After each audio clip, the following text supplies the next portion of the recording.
Finance Committee meeting to order. In accordance with the requirements of public open meeting law, please be advised that this meeting is being recorded and broadcast over the Lunenburg Public Access channel and on Facebook Live on the Public Access Facebook.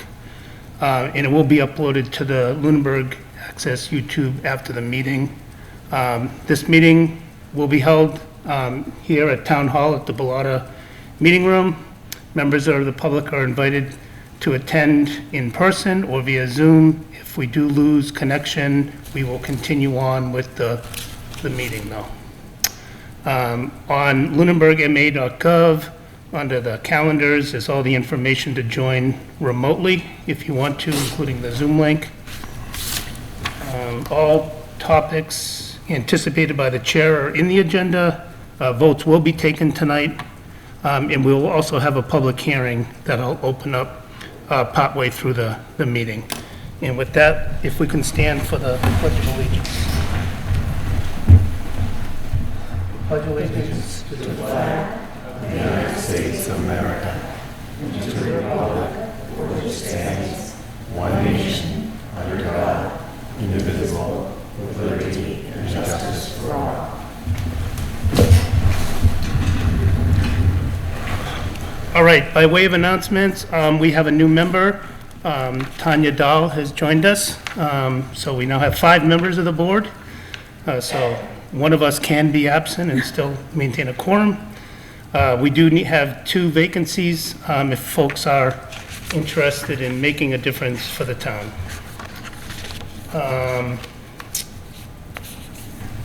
don't think I have any other announcements. Does anyone on the board have any announcements? I do have one other, actually. Now is probably the best time. I actually got called off on business travel for the night of the special town meeting. So Jean will have to lead the finance committee through that. And I hope the other 3 members are available for that. I don't know what happens if we don't have a quorum at town meeting. Probably go off the rails or something without a finance committee, but maybe not. So that's all I had for announcements. Is there any public comment from the public?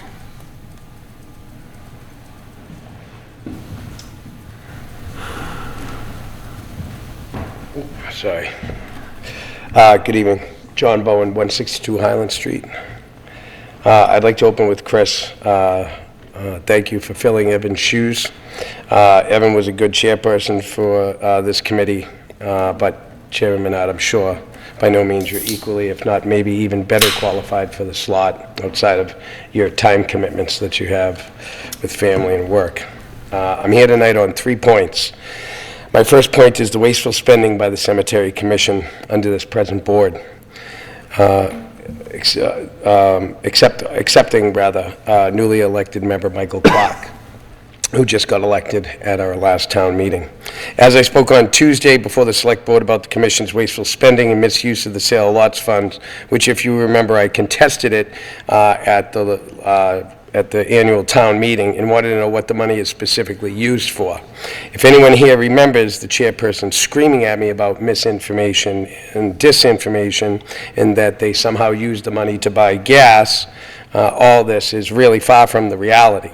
I have here with me, I did bring them with me, but I'm sure you guys may have seen them, but you may not have seen them, the expenditures from 2021 through the fiscal year, and I have dissected all of it. On 11/14/2023, the Commission engraved a bench on a personal plot for a former board member in the amount of $1,028. Has any other citizen been offered this patronage luxury? Well, I think not. Then on 11/14/2023, they paid 2 payments to Lakeview Landscaping, who over a holiday weekend, who did a grass cutting study, when the DPW director and superintendent of cemeteries already gave them the numbers of time and cost.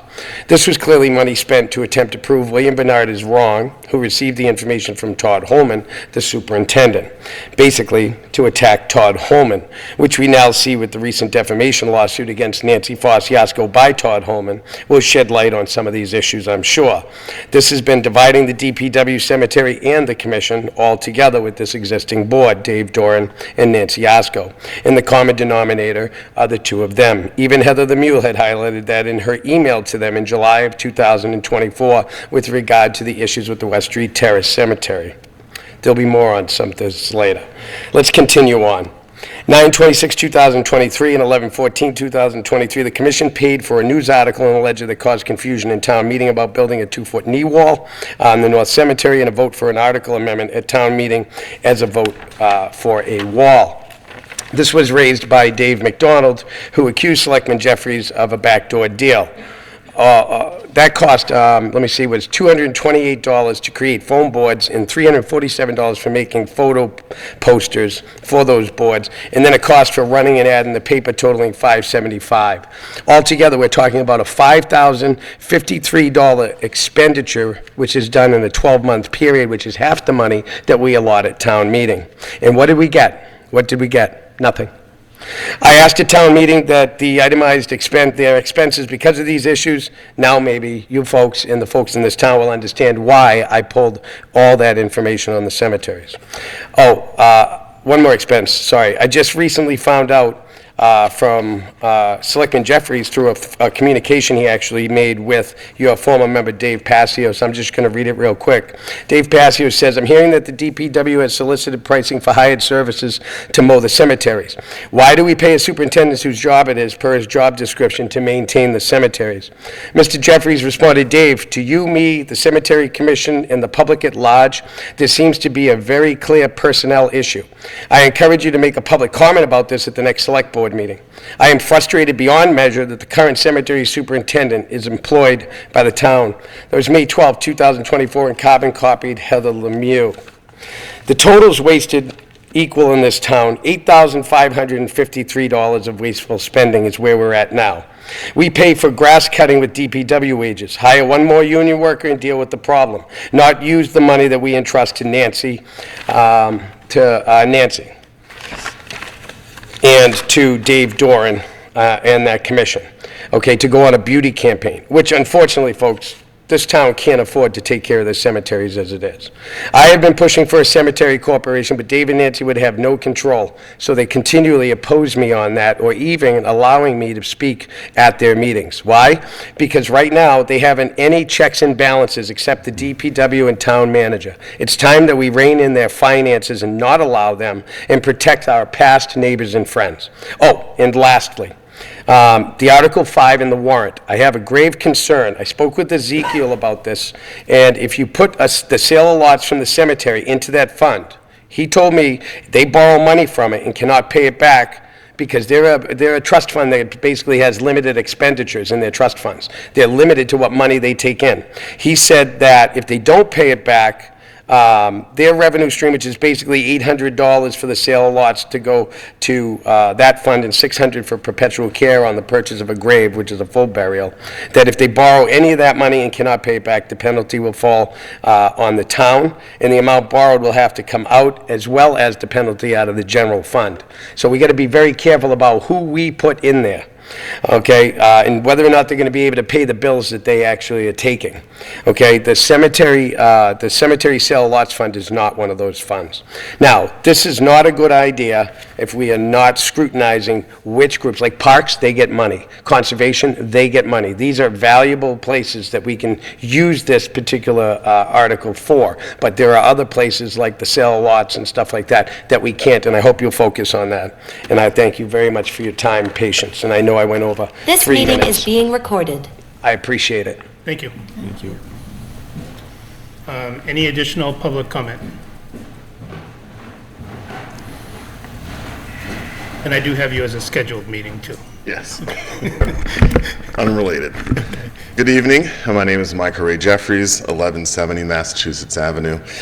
So I'm here tonight as a public comment for the board. So you're going to hear a presentation a little later from our interim town manager and a couple articles related to the SAP that are going to be in front of you. And I just wanted to offer a couple plugs here based on my perspective and things I encourage you to look into. You know, when the town manager, interim town manager presents these articles, you know, for me what this highlights is, you know, having been on the select board for several years, change is slow and sometimes too slow. But when we look at our employees, what we're asking for are common sense solutions and changes. Right now, we don't have it in our rules that when people have jury duty, that we have to pay them. This is a legal requirement. We need to have it on the books. Another conversation about creating a sick bank for our employees. And when we think about those moments in our lives where why would we ever need to have sick time donated to us?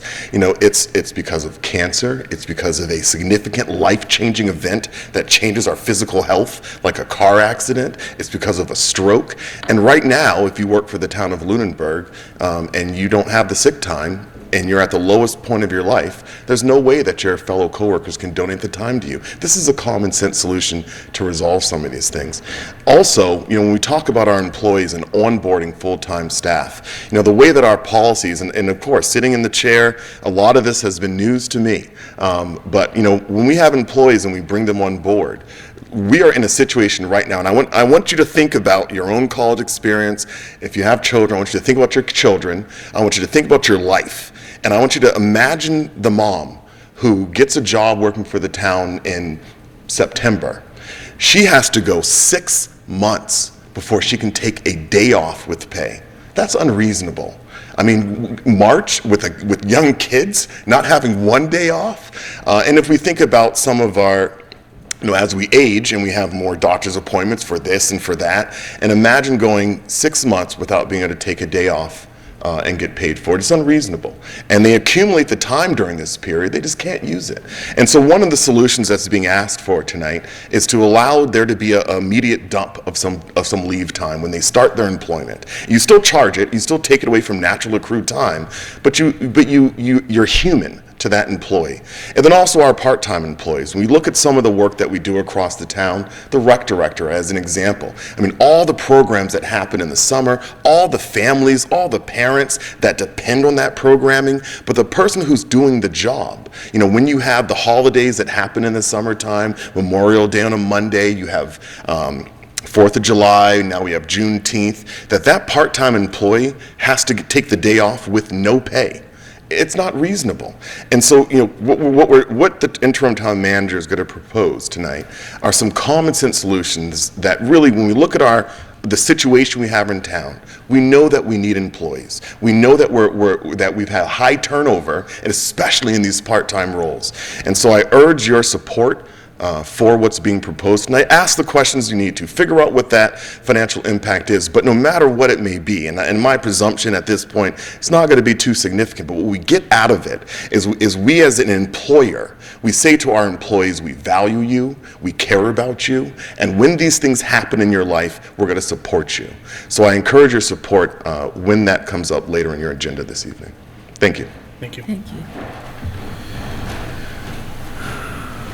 All right, any additional public comment? And if anyone has it online, just raise your hand. And we do have public comment later where we can talk about all the articles as well. Any public comment from the board? Did I already ask? All right, so next on the agenda, we don't have to belabor it at this meeting, but is there any town manager or finance director reports?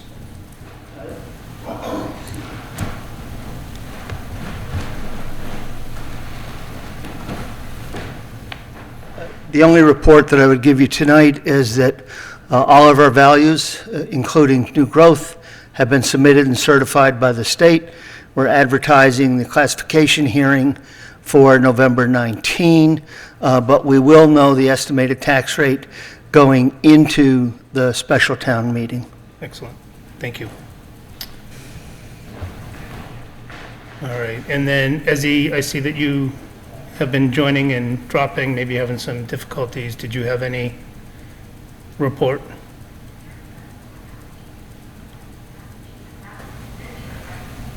All right, I'll take that as a no. Okay, so I have two scheduled meetings. First, Mr. Jeffries for the Municipal Design Committee update, and then second, Ms. Shipers for the Parks Commission presentation on the Marshall Park borrowing in status. So I can ask, both of you if you want to come up to the table or the microphone. I have, Michael Ray, I have you first on the agenda, but there's some back and forth between the two, so however you both want to do it is fine with me. And just by way of leading into this, I have talked with both of them, and as we think about some of the big projects coming up within town, whether it's the buildings or our parks,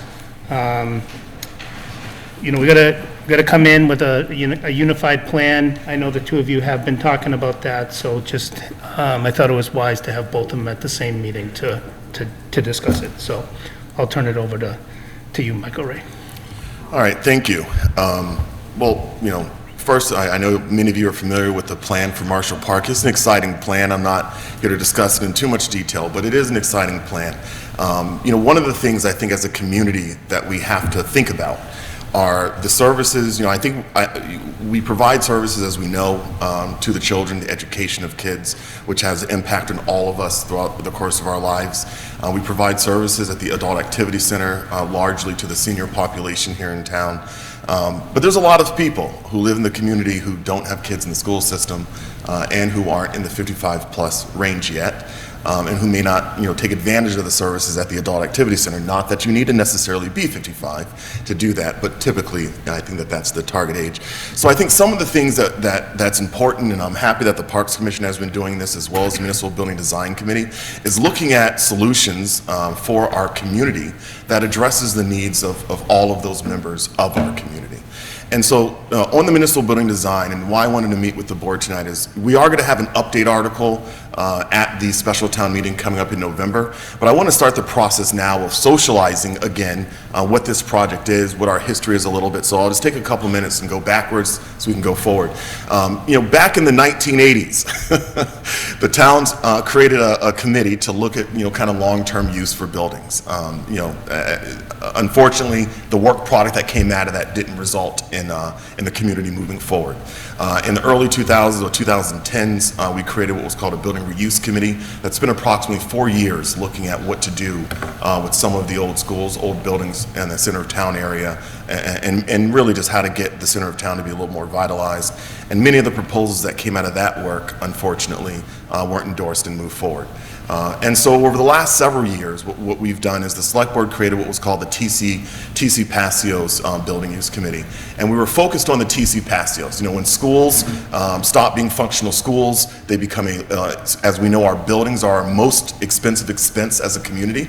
And so we were trying to look at ways to repurpose the TC Passios building. We spent several years working with engineers. We had several studies done. And what came out of that was roughly 55,000 square foot building. Could definitely meet many needs of the communities. Price tag, though, when we got the first cost estimate, $23 million. And by the time we were ready to kind of come forward for a vote, that price shot up to about $30 million, and we said, don't vote on this. Because, of course, it did not address the town hall, it didn't address Ritter Building, and what we're going to do with these buildings. So the select board took another look and repurposed that committee to be the Lunenburg Municipal Building Design Committee, in which in membership, Mr. Gray is one of the members. We have members from the Finance Committee, we have members from the School Committee, we have members from the Select Board, myself, we have members from the community at large, and I'm sure I'm blinking as I'm saying this on who our other member, Planning Board. We also have a member from the Planning Board. So that way, this is a really comprehensive look at how to solve some of the challenges we have with buildings. I've said several times, that we have a struggle with what to do with old schools and how to get them to be better. It's comforting that the School Committee has really heard that and has been working diligently on the Turkey Hill project, so that way, when that building maintains its health, so that way it is a much better position in the future to either be turned over for municipal use or continue its function as a school building. So the summary of what we did was we looked at our buildings and we came up with 3 distinctively different plans. And we said we want to have 3 different ideas for what we can do with these buildings. And we met with so many members of the community, and then the result of it was we came up with a hybrid. And we said, we're going to take the best out of all three of these plans and merge them together. And to summarize what that hybrid plan is that we've presented to the board before, it's to turn this building into what we call a meeting house. The original function of New England communities typically before the town hall era were meeting houses. But the benefit of having one thing that's great about this building, besides it being historical, is that we have the PAC control room that's here, right? And when we were looking at TC Passios, what we identified, one of the things we identified, was that when you start taking these very expensive cords that come out of this room and bring them across a large building, your cost significantly goes up. And so looking at this room and saying, all right, we get rid of the HR office behind me, we get rid of the town manager's office, to my left, to your right behind me, and we get this room back to kind of this original footprint. We take the first floor, we break it into 3 different rooms, and it kind of lends itself of where those rooms are going to be. That now we have, 4 meeting rooms that can accommodate, and it replaces 2 of them that are at the Ritter building, and then and adds another one into this to look at long-term needs. And one of these rooms can be a community purpose room or more than one, but it gives those artists in the community the opportunity to display their space. It gives some of the support groups, the AA groups, the Al-Anon groups, an opportunity to have a meeting space as well. And when we look at our calendar of how many meetings occur, the most meetings that occur in one night, it's often 4 and sometimes 5.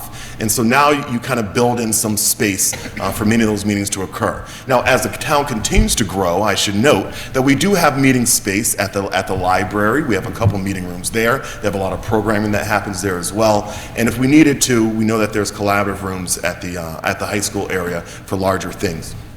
But the idea is to turn this into a meeting house, to look at the Ritter building, to have administrative offices for the school in the Ritter building. And then we've said annex, but really it's a standalone building, to have a town administrative building across the street. So when we talk about, this building 6,500 square feet, Ritter building roughly 5,500 square feet, and in addition somewhere 4,000, 5,000-ish square feet, that what we get out of it is we get a singular location for a town administrative offices for all the functions that currently happen between this building right now, the Ritter building right now, and TC Passios. You also get the school offices located in an easily accessible building, and it takes these historic structures, preserves their use, and allows us to continue to use them for the foreseeable future. And again, this is part of the first phase of the project, and then the second part of it, which really addresses the TC Passios portion of it, we recognize that that's tied into what happens with the future of Turkey Hill.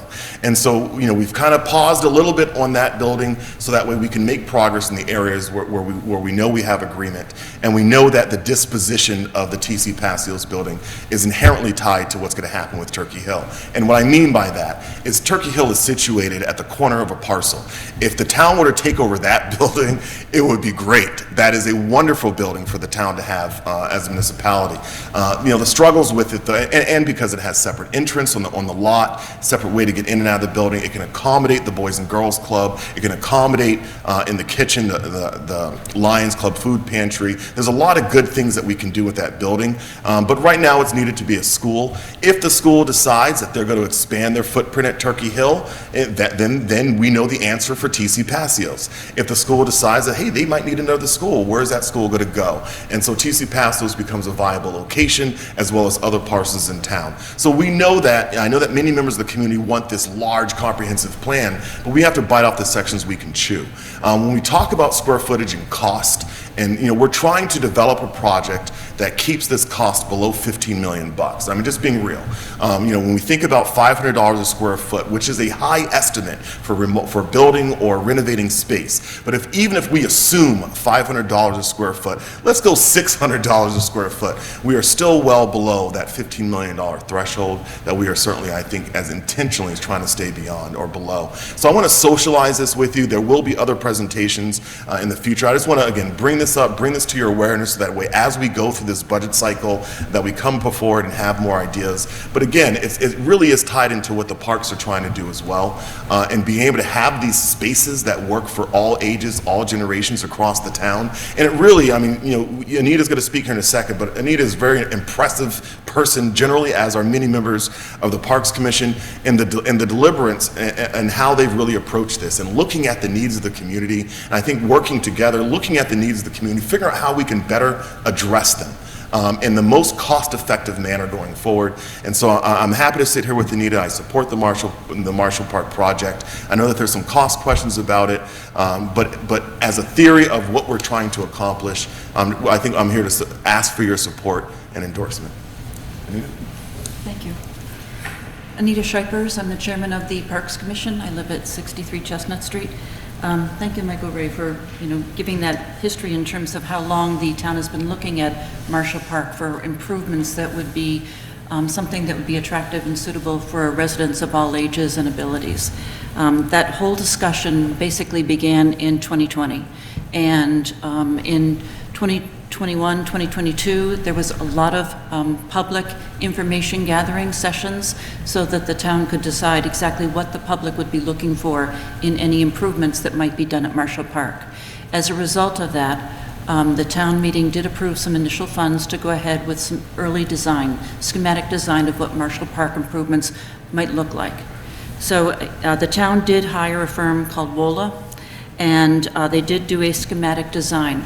That schematic design estimated that the park would be approximately $5.2 million to construct, with what we were looking at for components that included improvements to the fields, the playing fields, added basketball court, pickleball, a pavilion, playground, that type of thing, dog park, and walking paths, accessible walking paths. So the Parks Commission went back to town meeting and received additional funds to further that design of the park. The selectmen voted to allocate $1 million of ARPA funds to that park project. So the town felt comfortable allowing the Parks Commission to move ahead to hire a owner's project manager who is by law required to work with us before we hire any designer to work with a project of that value. So we hired Skanska for our owner project manager. We then, this spring, hired RDLA, who is a landscape architectural firm, and they are working on the design for us. Because we changed from the design firm that had provided those early schematics to this new design firm that's doing the full design of Marshall Park, it required that we do an updated cost estimate. The last cost estimate that we had from WOLA, the original design firm, was $10.2 million for Marshall Park construction. So we felt comfortable in going ahead and applying for grants. We applied for many grants. We did receive a $500,000 grant for park grant from the state, and we received early authority on a $1 million grant from the Land and Water Conservation Fund. So that was fantastic. We were meeting our obligation that we told town meeting we would seek any grant funds that might be available to help reduce the cost of the project to the town. But when we hired RDLA, the new design firm, with the new cost estimate that we just received, we now are looking at a project value of $14 million for Marshall Park, which far exceeded any increase that we expected. The last estimate was only January of 2024. Now here in October, we're getting this updated cost estimate from this new firm of $14 million. You can imagine how shocked we were. We did find out by doing some very careful analysis over the past 2 weeks that there were a lot of inaccuracies and bad assumptions that were made in the WOLA cost estimates. The design firm hired, this new design firm, RDLA, hired a well-known cost estimating firm, PC&M, who I have personally worked with to do some municipal construction projects in my past life as a town manager. And they're very credible, and we trust the numbers that we have now. But what this does is it puts us at a very disadvantaged position. The original assumption was that the money that we already had in hand would be enough for us to start phase 1 construction of Marshall Park, and that we could go to the special town meeting and ask for the remaining funds to finish the project of phase 2. What we have now is a situation where with this increased cost estimate, we do not have enough money to do phase 1. We were committed under the park grant, that $500,000 grant, that we would have certain components that would be completed in phase 1. That included the playground. It included the pickleball, basketball courts. It included pavilion. It included restroom, concession stand facilities, etc. We do not have enough money in hand now to do that. So the other thought that the Parks Commission was looking at was, well, could we cut back on what we're doing? Could we limit the scope of work under Phase 1 and make it still be feasible to move ahead with this? But obviously, we had commitments under the grant programs, and we did speak to the grant administrator at the state level, and they very clearly said that no, that we were committed under that grant contract that we'd already signed for the $500,000 park grant, that we had to do everything or we would not get the reimbursements from them for what we were spending. So we basically would not get that $500,000. So the Parks Commission had a very difficult decision to make last night. And after much discussion, we decided that we would not move ahead with the borrowing article at the special town meeting. Basically, we'll be asking town meeting floor to pass over that article. And what we would like to do is to move ahead and figure out what our best options are moving forward. We'll be meeting again on November 6th.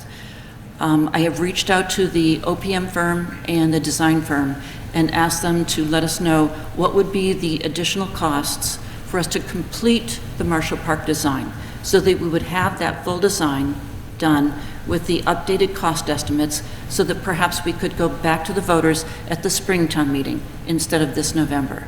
So that's one of the options that we're looking at. I don't know what the final decision of the Parks Commission will be, but obviously as soon as I know, you will all know. But this is a different conversation tonight than I thought we were going to have before last evening. So that's where we stand, and be glad to answer any questions that you might have. And if I can just add one thing, and I think that it's, I told you Anita's a really impressive person. And I think that, the Parks Commission, the amount of work that has gone into helping the community get to this point, as this is being noted tonight, over the next couple of months, I have no doubt the Parks Commissioners are going to take a look at this, figure out how we can get this accomplished. And so, it's important for us to be in front of you tonight. We're not asking you to approve anything tonight, but we want to get that conversation started. We want to make sure that we are engaging with the Finance Committee and all, as many boards as we can throughout this process. And we understand that there's the third person that I think the next time we're going to be is going to be someone from the school committee, because there's actually 3 projects that we all are trying to, that need to come forward, and that we understand that we don't want one to box out another. We want to make sure that we're all moving in a way that's mindful of what our capacities actually are, what's a reasonable request to come to the community on. But what we have, I think, is a real strong willingness to do the right thing for the community, and a lot of energy, of course, behind all of this. And I would like to make an additional comment. I do have to thank the Parks Commission for all the work that they've put into this. I'm a fairly new member to the Parks Commission, and I have to say that all of them have put many hours into this, have put a lot of commitment into this concept, working with the public to try to decide what this Marshall Park project should look like. But in particular, I would really like to thank both Anna Lockwood, the previous chair of the Parks Commission, and Karen Menard, another member of the Parks Commission, for the hours of work that they put into applying for all those grants that we were looking to try to achieve to offset the cost of this project. So I can't thank them enough. I can't thank the entire board enough for doing what they're doing, and I'm grateful that they're still willing to keep this project moving and not just, just say we're done. So hopefully everyone will recognize that the commitment is still there. Okay, thank you both, and I appreciate you both coming at the same meeting. I know I talked to both of you about doing this. I agree that if, in the future, maybe schools could be that third seat. There's actually a lot of overlap between what the schools does for projects and what the parks do, and there's a lot of sharing of, they both have playgrounds, they both may have pickleball courts. Timing of availability of assets is obviously different, because when school's in session, you can't be having a pickleball tournament. But I think collaborating across all 3 groups is absolutely essential for us to move forward as a town.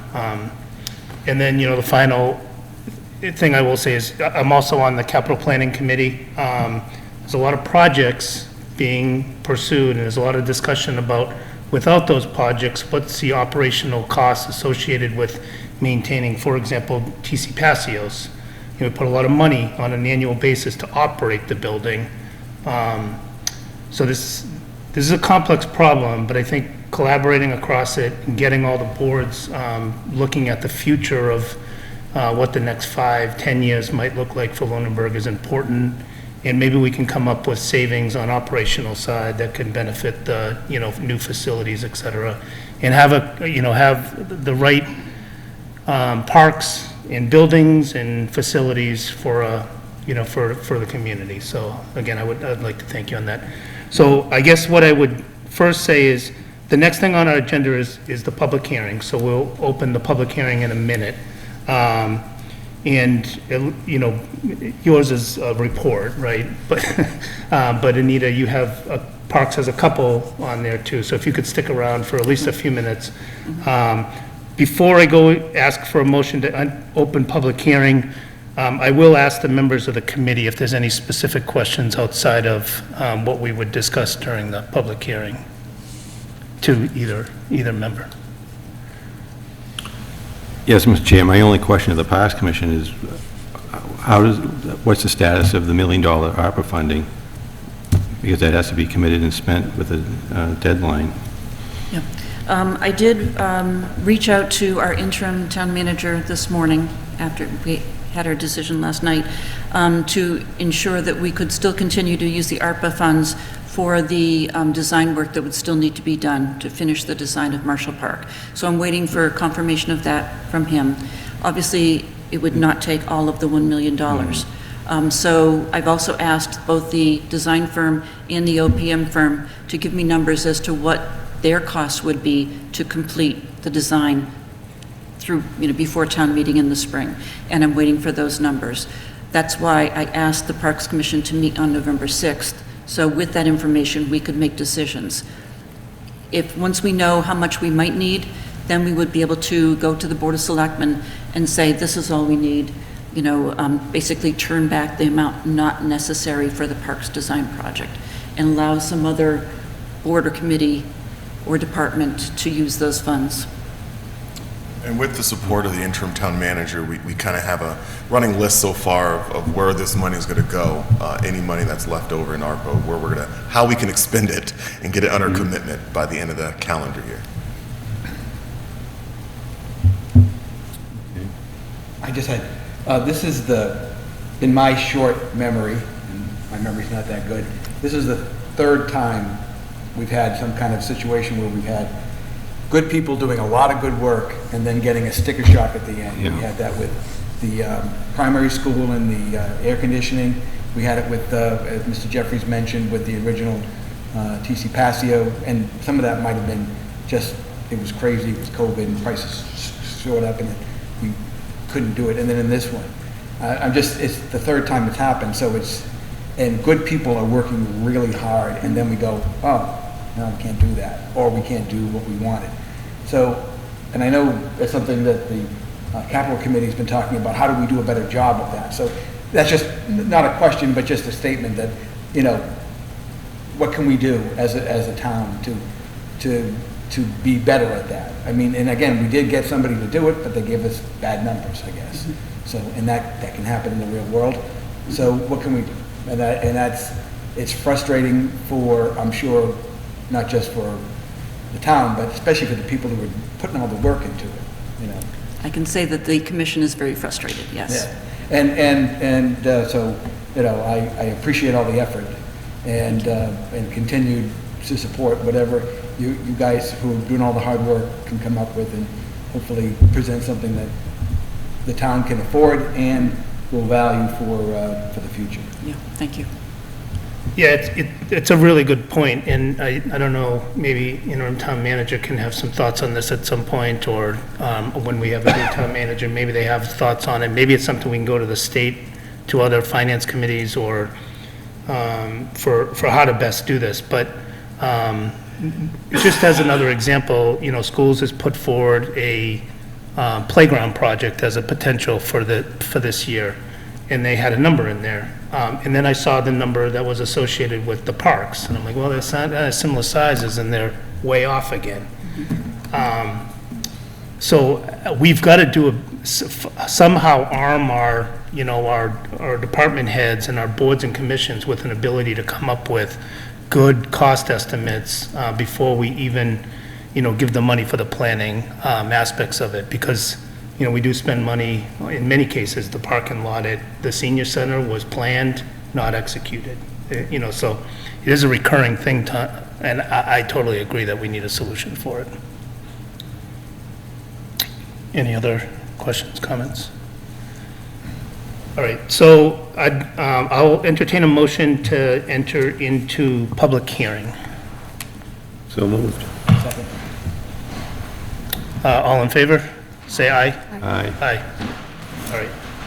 So what we typically do on this, Anita, I don't know how long you were planning on staying. We could deal with. Okay. The way I'd like to handle this is for Carter, for you to kind of give a summary of the warrant article.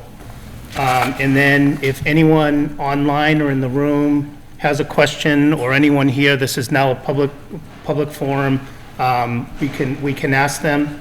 We'll go through all the articles, we'll close the public hearing, and then the finance committee will vote on recommendations. And I know we owe recommendations to the town tonight, so that we can go to publishing of the warrant article.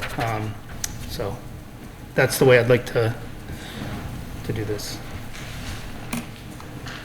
And I emailed everyone the latest warrant article list just before this meeting, called Final Booklet. Good evening. My name is Carter Terenzini, and I am the interim town manager. For the most part, this is the warrant that we discussed at your last meeting. There is one article that has been added and one article that has been split into two pieces. The first article is a legacy article that I understand you have at each of your special town meetings in the fall, and that is to amend the FY25 town budget to the extent it needs amendment. On this issue, we do have more new growth than was anticipated, and it's my understanding it's the intent of the select board to seek that delta, that extra money for appropriation to the FY25 budget. Is that a sufficient explanation? Yeah, I think so, yeah. And if there's any questions from, anyone in the audience or here, we can do that. So any additional questions from last week? I think this is a standard article, and you said that you would have all the certified new growth figures and everything at town meeting. We'll have it before then. Okay. All right. Any questions from the audience? My only question is, we don't know what the delta is right now? It's approximately $115,000. It may be a little bit more when I get a chance to look at the final that was submitted and approved.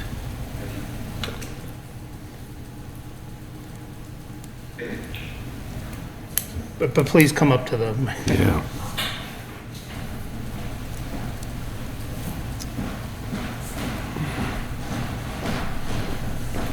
Good evening, Anna Lockwood, 91 Main Street. What is, where are you planning to appropriate the $115,000 to? I don't think that has been settled yet. I can tell you that we received the retiree health insurance rates today. They went up approximately 19.3%. I don't believe that is in keeping at all with what was projected. So we have to do a little bit of what was included, what were the assumptions, where will we actually end up, look at the delta on those, and then I suspect it'll be the November 5th select board meeting before I'm able to present a formal proposal. Okay. One other question, and I don't know if this would be the right time, but, you know, as I was reviewing, borrowing different parts of the town budget over the years, I noticed our free cash has grown tremendously from, you know, from maybe we used to have $200,000-300,000 8 years ago to 2 years ago, we had $2.5 million in free cash. And I'm starting to get curious about where the free cash is coming from and if the budgets are padded, if you will. And, you know, because some of the, talking about costs going up, the way the money gets certified is right now, we're going to be reconciled FY24. Next year, we're going to be reconciling FY24, and it seems to be like an 18 months delay after we appropriate something, money that doesn't get used. So I feel like with inflation and so much money costs going up as much as it's going, you know, I wonder if the town would benefit for getting more for their buck if we are more diligent about having a tighter budget to really understand how much we're spending and maybe not deal with so much with free cash, but be more intentional with how we're spending. So I'll take that, Sitting. That was my last question. I honestly don't know the history of your budget. 2.5 million 2 years ago was about 5%, and probably about 6% of your budget. 5 to 6% of your general operating budget is not out of the ordinary at all. That also was in an era which unfortunately many towns were not able to undertake projects, pay employees, get material for projects because of the supply chain issues related to COVID, and a lot of projects simply didn't get done. So I think that you would need to look at where did the free cash come from. We refer to the free cash as a general number, but also you need to look at what I refer to as normal and ordinary free cash. That is, what free cash did you throw off from your operating budget? And what was the total free cash? What was the difference? And what generated it? 2 years ago, I believe you got something on the order of 325,000 plus or minus, I don't remember the exact number, in the state's reimbursements for smart growth projects. That was a one-time event. There are other one-time events that happen in a town's budgetary cycle, and so it really is important to understand those, and beyond that, I really can't comment. Yeah, I think the comment is good. It's one that I think we broached a little bit towards the end of last budget season. I think it would be unfair to you to have all the history associated with it. I do think that where do we derive free cash from historically would be a good exercise for, maybe Ezekiel to help us with. So I agree with what you're saying. All right, we have Dave Passios, go ahead. I will, I guess, sponsor you. I don't know the rules on. I think these things should identify as press. Yeah, just go ahead, Dave.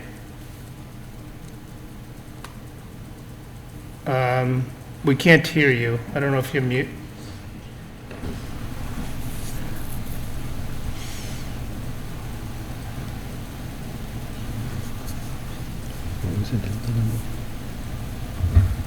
What was the Delta number he was talking about? 115,000. Can't hear you, Dave.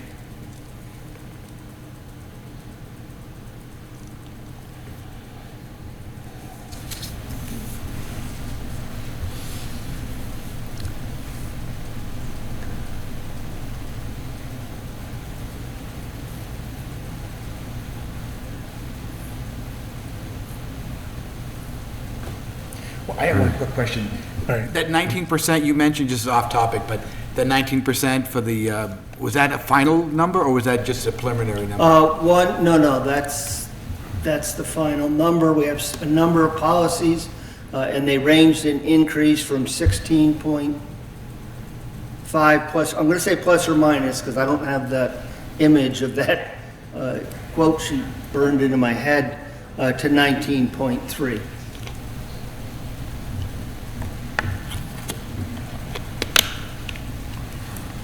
All right, to the booth, do we have Zoom hooked in properly? Steve appears to be off mute. You want to try again, Dave?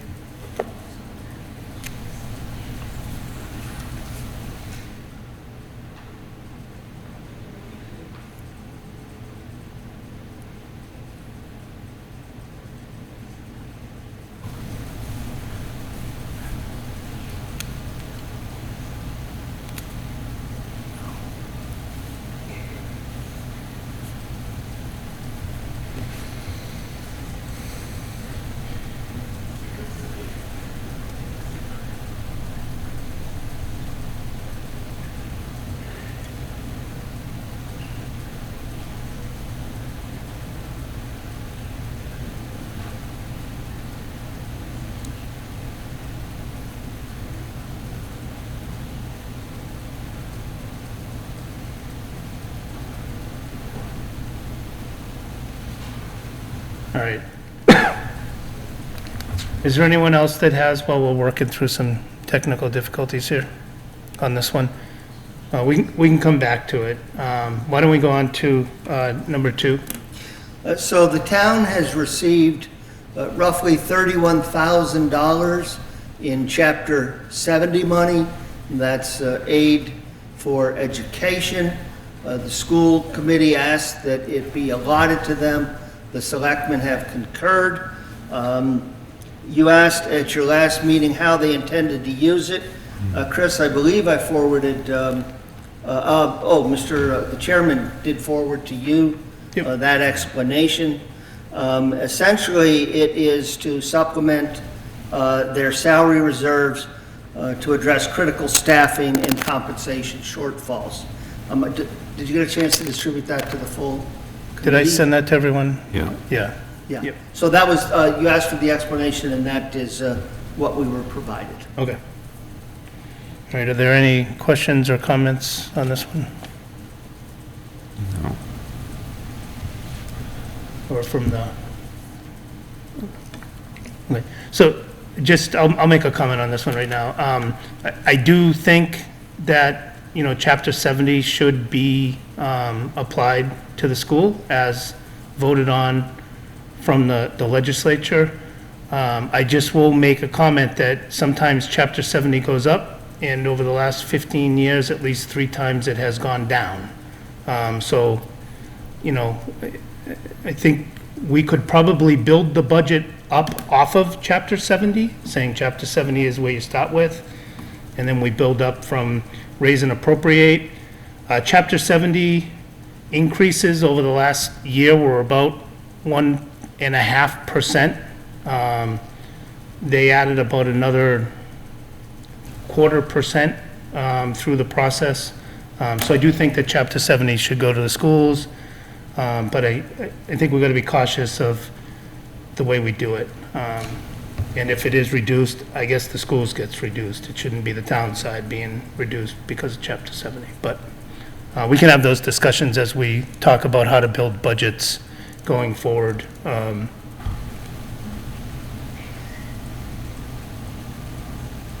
Do we have any other comments? And I'm not sure if our Zoom is working well for some reason. There were some audio problems in the beginning, which I guess have been overcome, but we're now not able to hear people.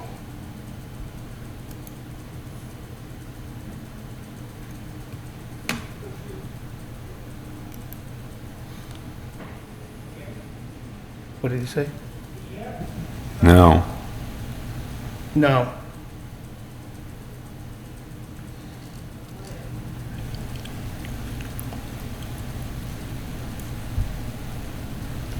Can we try somebody else to see if it's a Dave issue or is,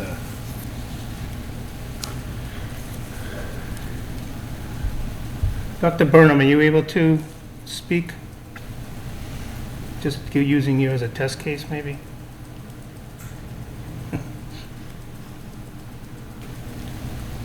Or Tony Scullambrini, are you able to? I'm just looking for someone to test audio here.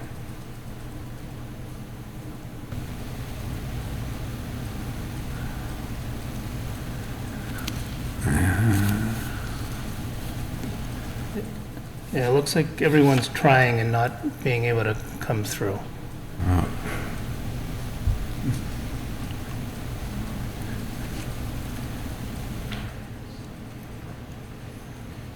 All right. Again, my apologies. All right, any other questions on Article 2? All right, Article 3? Article 3 is an authorization to pay late bills. In this instance, it is one bill. It's $4,180. You asked what it was for. It was a late bill from Canon for the copiers in the school department. It would be paid for by a transfer from our overlay surplus. We set aside monies each year to cover our abatements. That's called the overlay reserve. From time to time, it has more money in it than we need. The assessors declare that excess surplus. They have declared $25,000 surplus. That is then set aside on the book as overlay surplus reserved for appropriation. This $4,180 would come from that overlay surplus.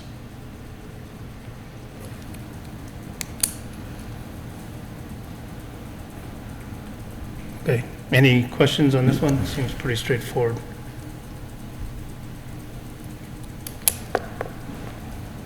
All right, Article 4?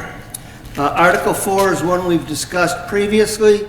The MART has had a program to provide subsidized rides for seniors, those with mobility issues, teenagers, workers who cannot use the dial-a-ride service, if you will, that we have with Council on Aging.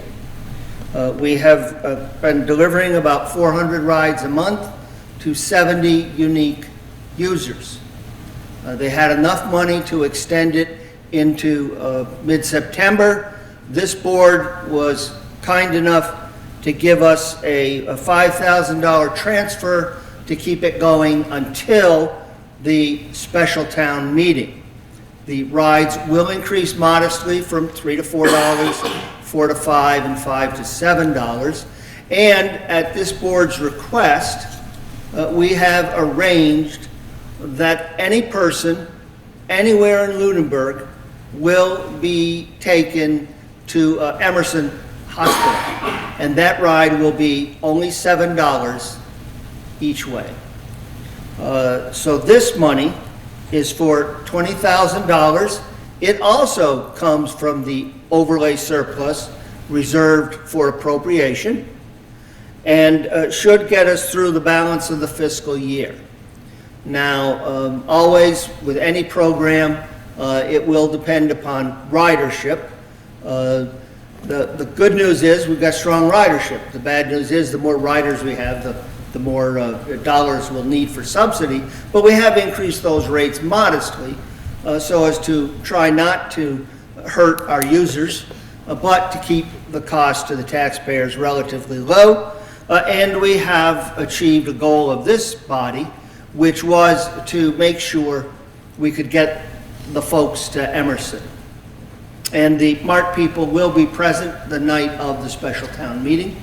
Should there be a little bit of a shortfall during the course of the year, the Council on Aging Director, Sue Doherty, has explored and informed me that they will be able to provide some modest backup out of their formula grant from the state.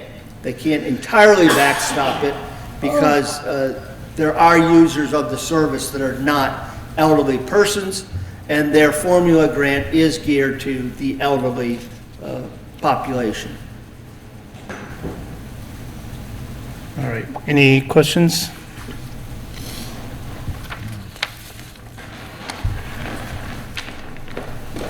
Rhonda Lucio, 181 Reservoir Road. I actually do have a question on this one. So do I have this straight that it originally started through a state grant?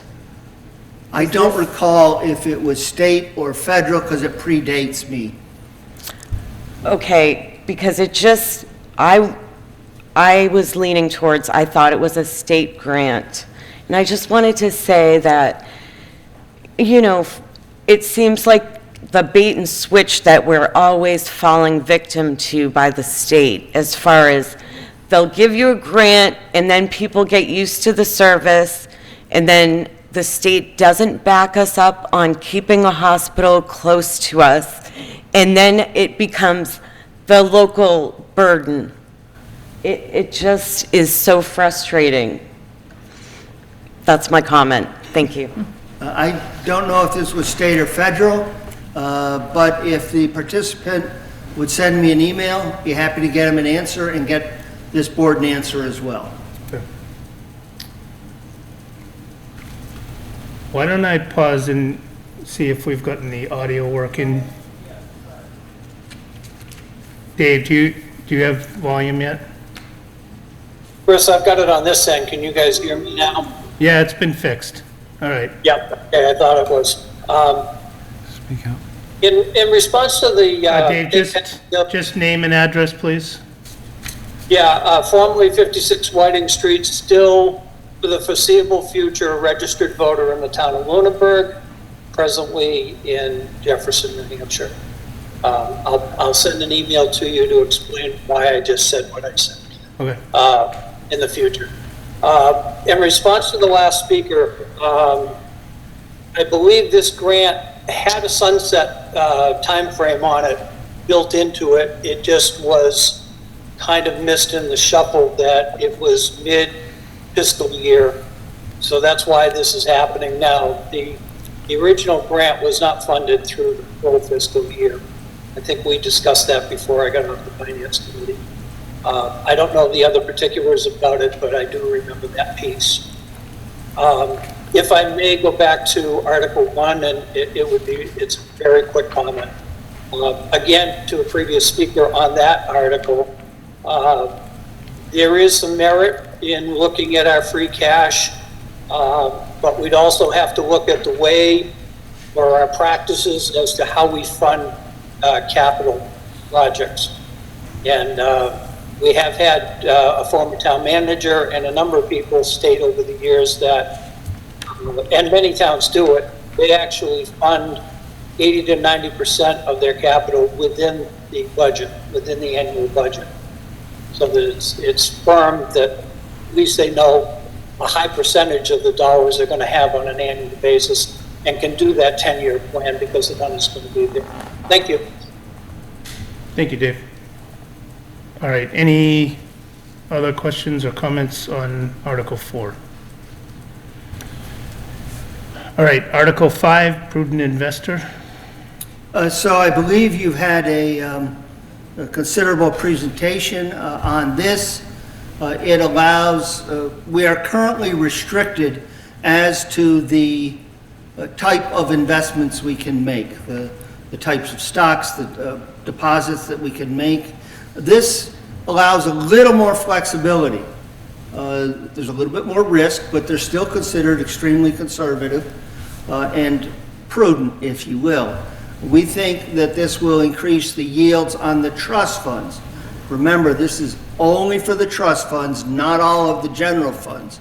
And we think it could increase the yields by about 1%. I did have a question from the select board the other night as to how many communities have adopted this. Our first cut in trying to get that answer out of Tuesday night was our treasurer collector sent an email to their association, about 180 members in total. Got about 19 responses, which is pretty good. And we do have a list that was used in the town of Arlington as of May of 24. We're going to do some additional research, but you've got 20 plus communities at this point, ranging from Brookline and Newton to Sterling. Initially, this group to the right that I'll give to you in just one moment, actually, before I keep blabbering, let me just get this.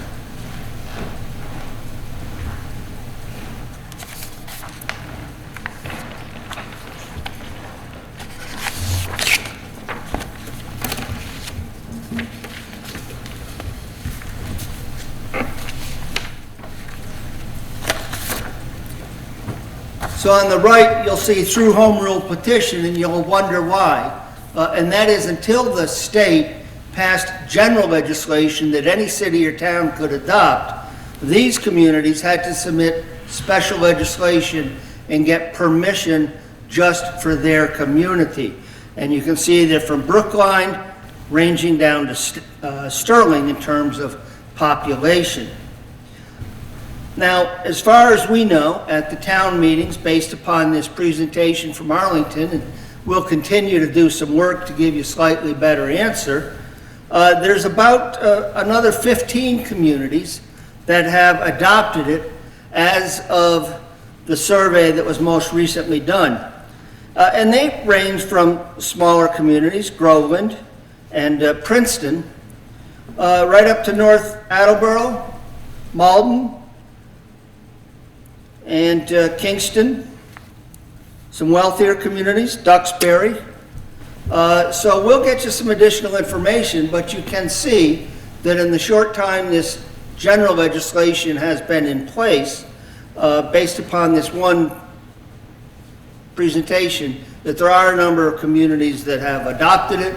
We'll do some more research over the next couple of weeks, try to sharpen this up a little bit. But I did want to share that with you since the select board had asked for that information. Thank you. All right, again, any questions from the board or the public?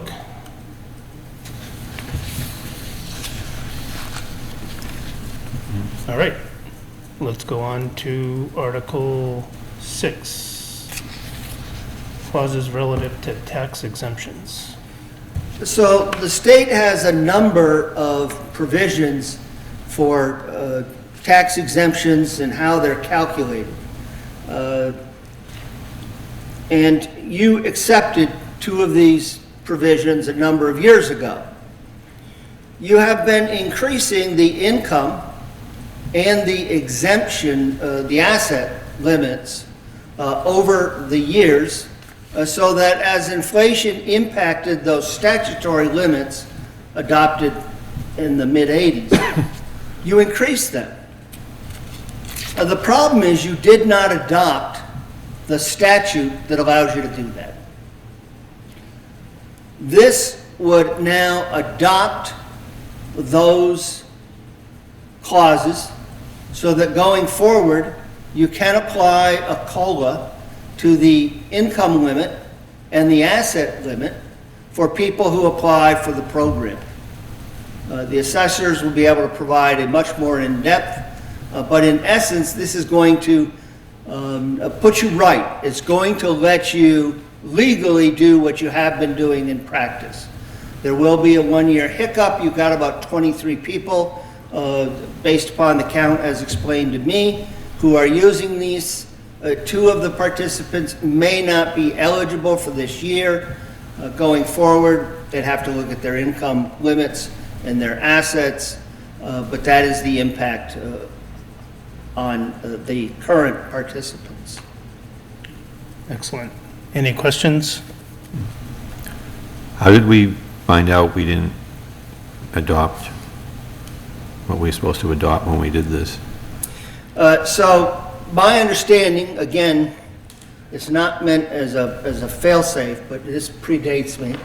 My understanding is that there's a chart in the assessor's office which laid out these limits. And your new assessor noticed that they didn't quite match up with their experience. And so they started to dig into it, couldn't figure out exactly where the numbers came, backtracked with the help of our town clerk as to when were these other clauses adopted, reached out to the Department of Revenue, which maintains a database of all of these financial statutes that a town adopts. These clauses were not in the DLR database. That could be as simple as they hadn't been submitted, nor were they on the books that the town clerk was able to find by searching the actions of your town meetings. So the assessors have spent a great deal of time trying to make sure they had it right. This will put you right, and we're certainly hopeful you'll be able to support it, because it does mean going forward, the COLAs that have been adopted will be able to go back into effect. Thank you.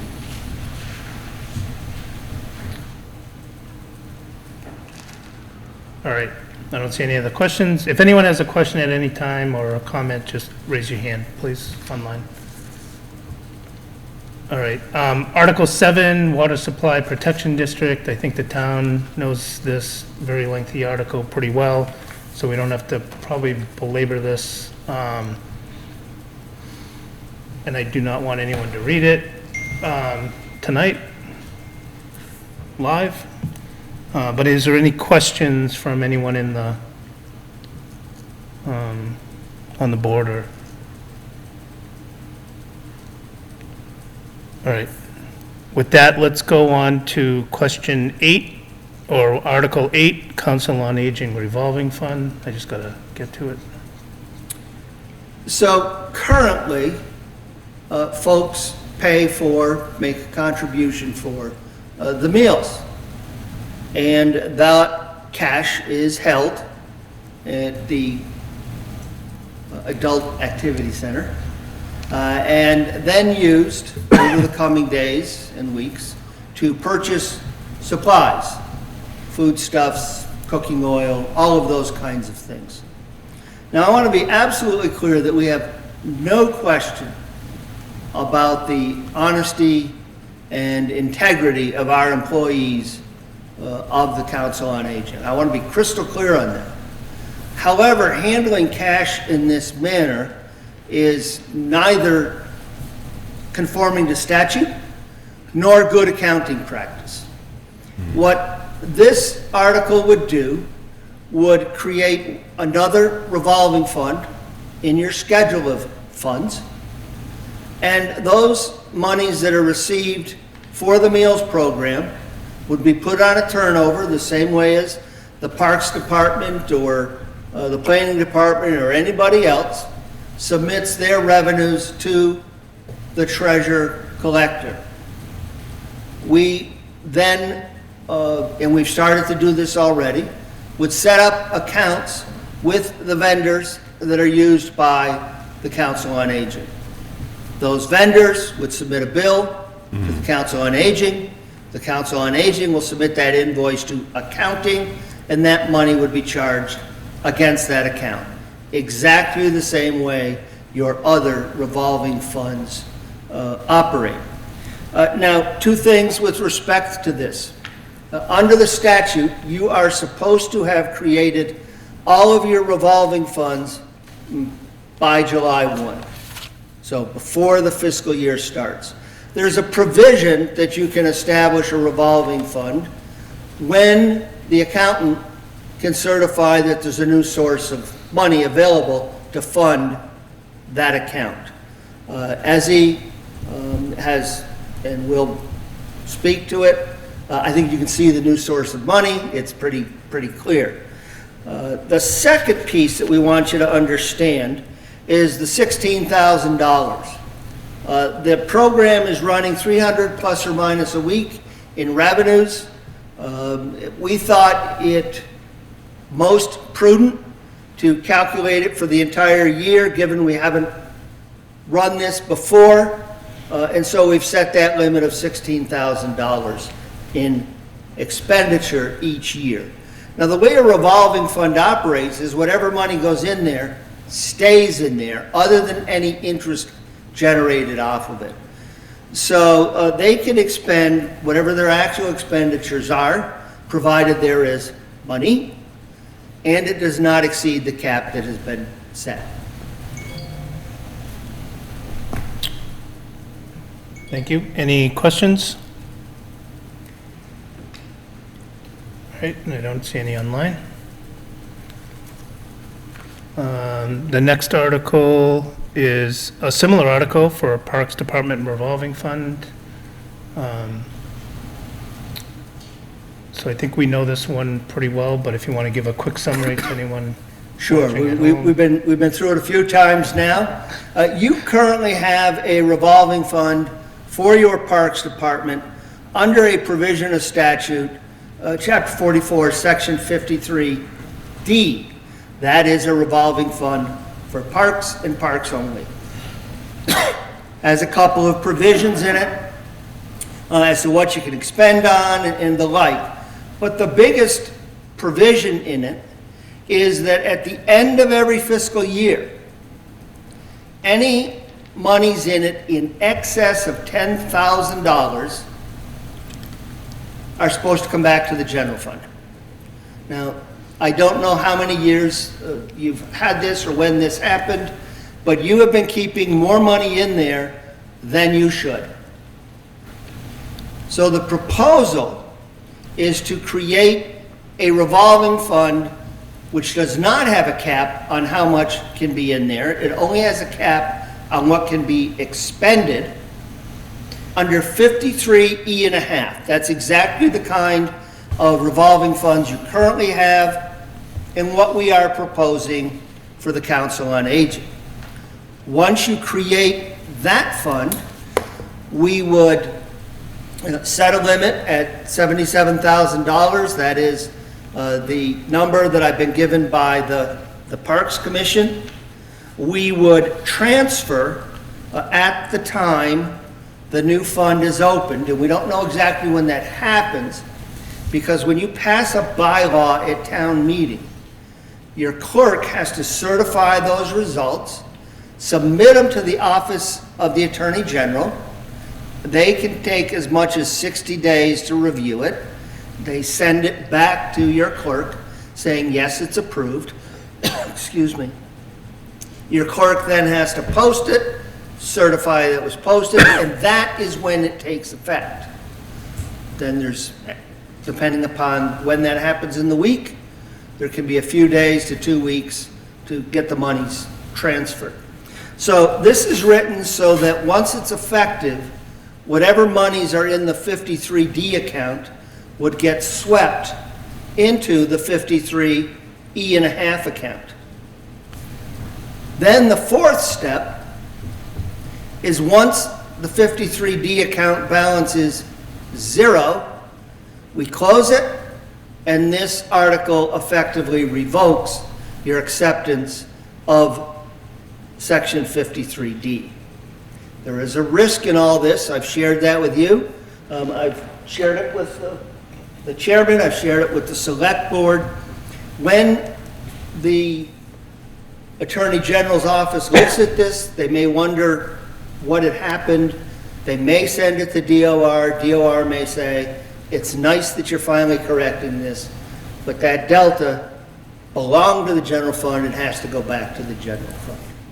So if that happens, we would be back here discussing a potential transfer from the reserve fund to get these monies back to the Parks Commission.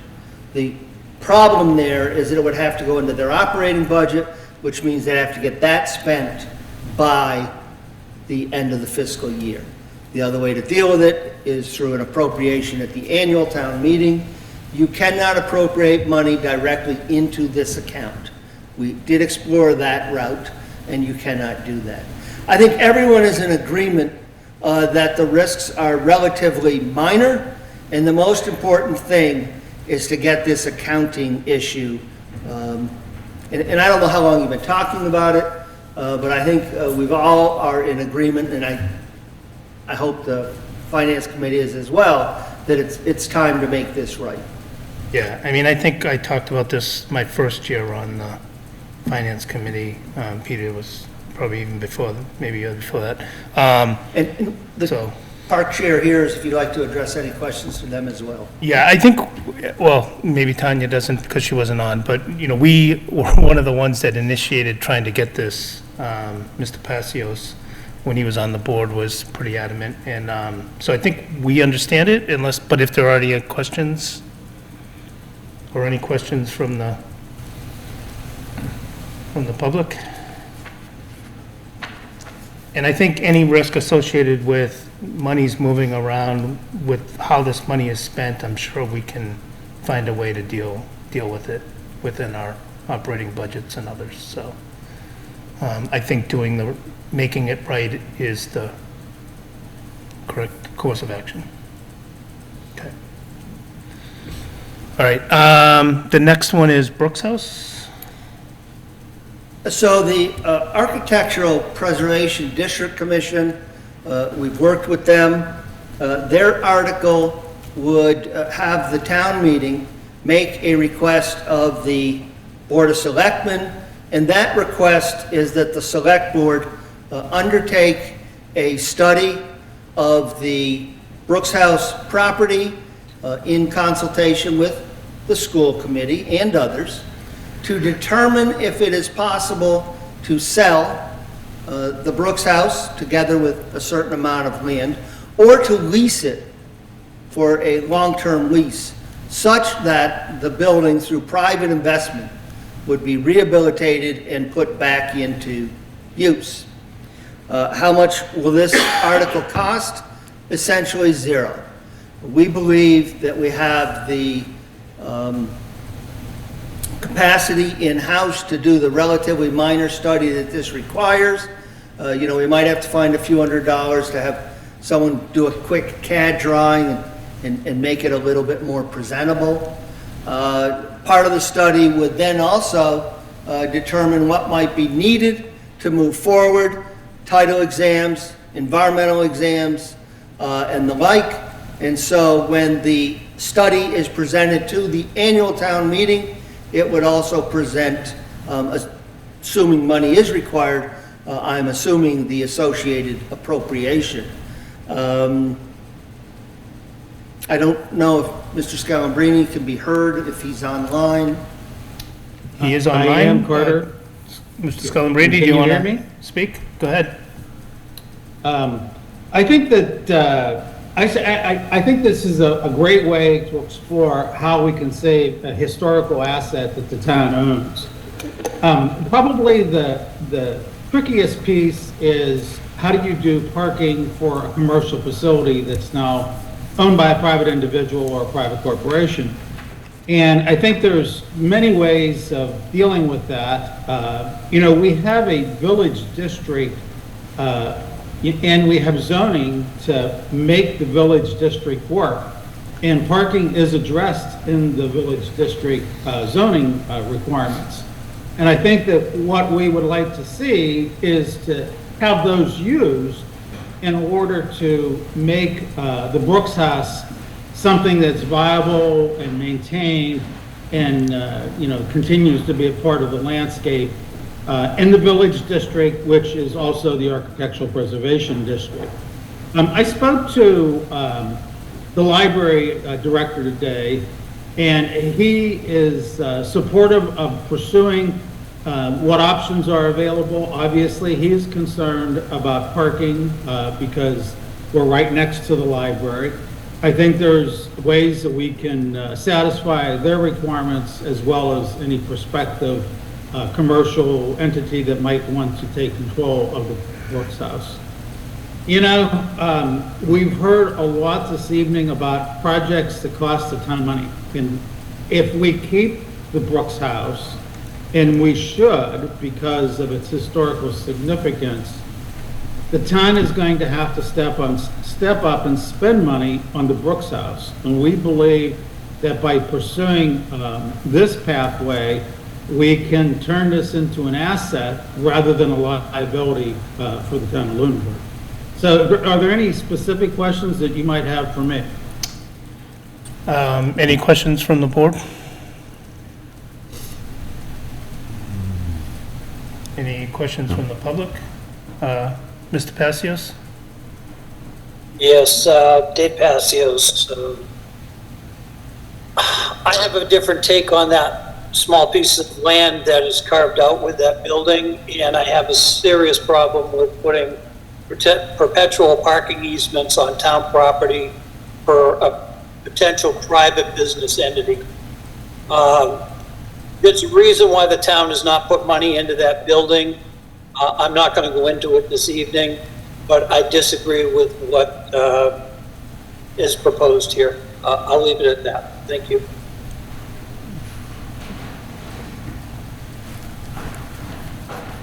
Good evening, Glenn McLeod, 436 Reservoir Road. I essentially would echo what Mr. Passios had just said.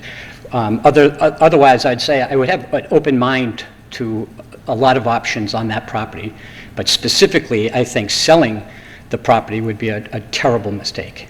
But I'd be open to other uses, but again, actually losing control of that small parcel within the larger parcel would just be a terrible idea. Thank you. Thank you. I'll say now, like, my opinion on Brooks House is it's time to make a decision what we're going to do with it. We've explored the options of picking it up and moving it, which can be done. Leasing it, you know, to something that fits into the nature of that area might be an option. This is a study to be presented. I would probably be in support of this. But lacking any movement on leasing it or moving it, my own personal opinion is that it is time that we're not going to spend the money to rehabilitate that building, given all the other needs in the town.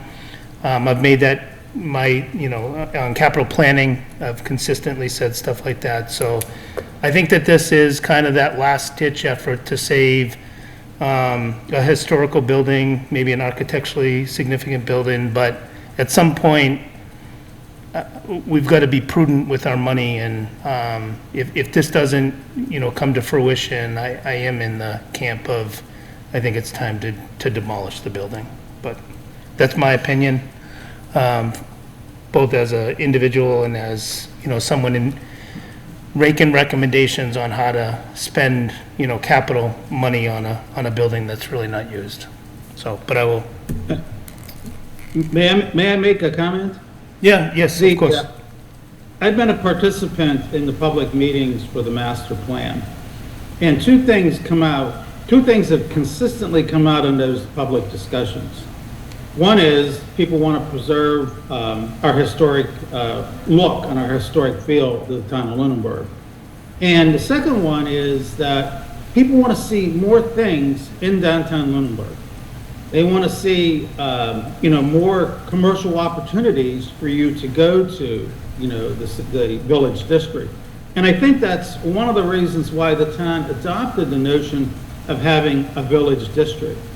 There's two ways you can create those attractions that, that the public has asked for to be considered in our master plan.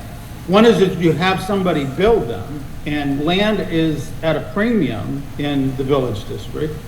The other way that you could do it is to reutilize an existing building and turn it into something that would then have commercial value. And I think that the Brooks House can fit that bill quite nicely and it not cost the town money. If we tear the Brooks House down, then we have a green patch of grass. And then what do you do with that? Build more parking for the library that's not needed? I think that what we need to do is to get out of the box, and go look for someone who might have an idea as to what to do with the Brooks building that doesn't cost the town money. Okay. Peter, did you have a?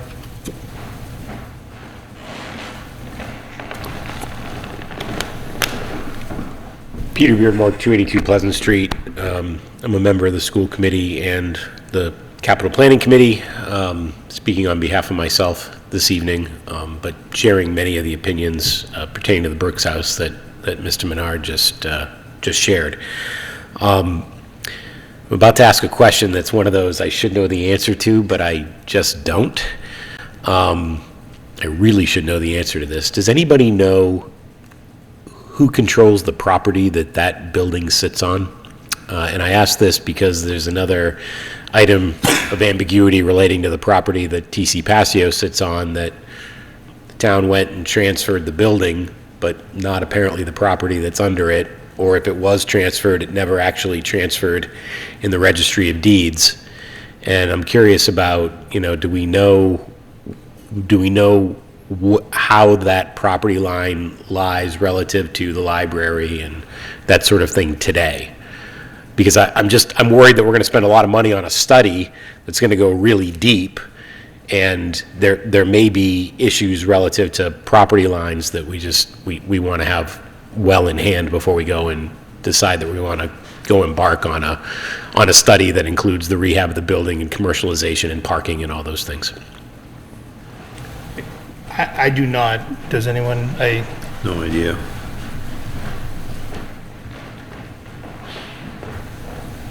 Anna Lockwood, 91 Main Street. So when the Brooks House came up for sale, I think it was in the town meeting of 2019. Yeah, we tried to sell 53 acres. It became an issue at town meeting because the property had not been divided, there was no lot plans, there was nothing. That was a big issue. In terms of what money is going to cost, Mr. Terenzini already said that we're going to be doing for the study. Mr. Terenzini already said that we have the resources in-house, that, this study is really, we have a well-accomplished, someone who has worked in, I think, in the city of Saugus, is our new land use director. So he's going to be doing, it's not an in-depth study, it's more of putting a report together with possibilities of what he knows, and that's what they're looking to bring forward. But just, the TCP building is not finalized, nothing other than that initial town meeting vote of the schools passing those buildings back to the town. No other action was taken then, and nothing has been delineated.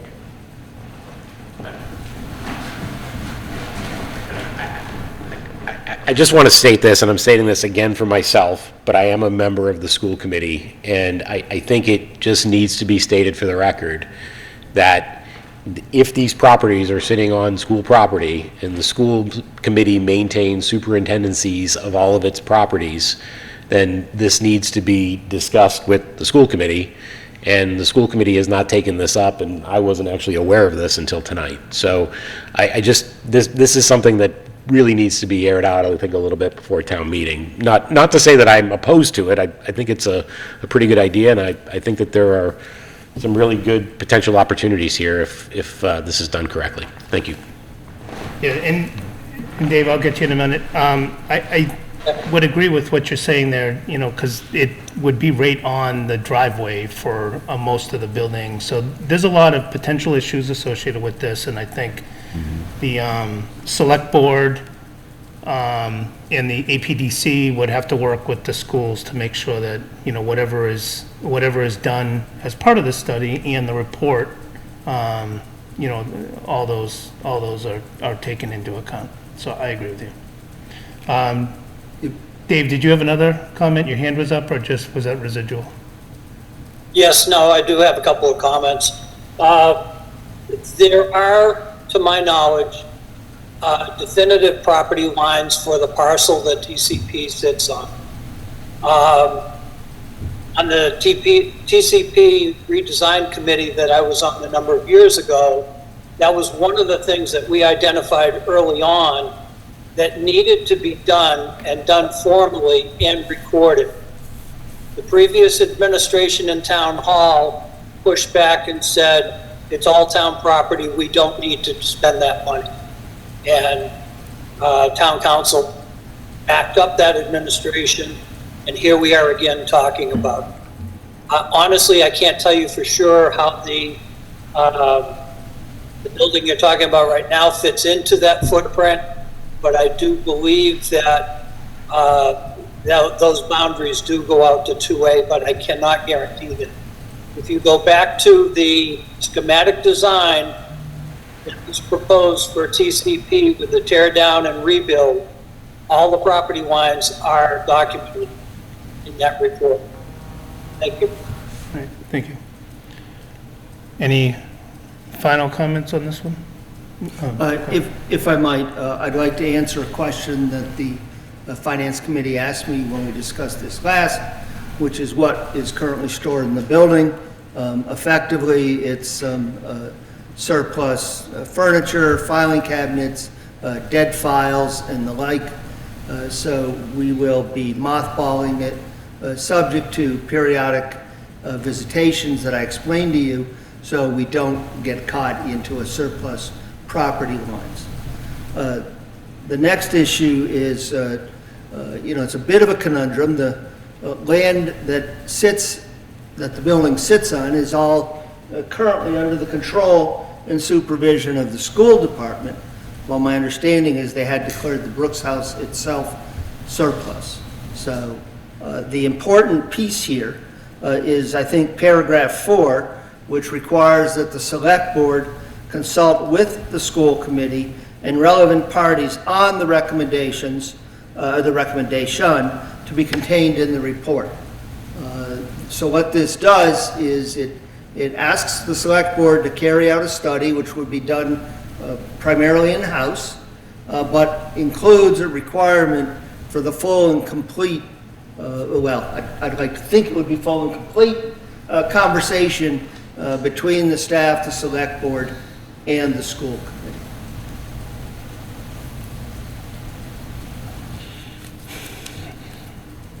All right, I'm sure there'll be a lively debate at town meeting on this one. I do think moving in the direction of a decision on Brooks House, though, is the right move to make financially. Article 11 and Article 12, I know you broke them apart. One of the questions that I think was asked last night was, what is, the financial implications of this? They're probably not direct financial implications, but Sure. let me... We have a chart here I'll distribute and speak Okay. to.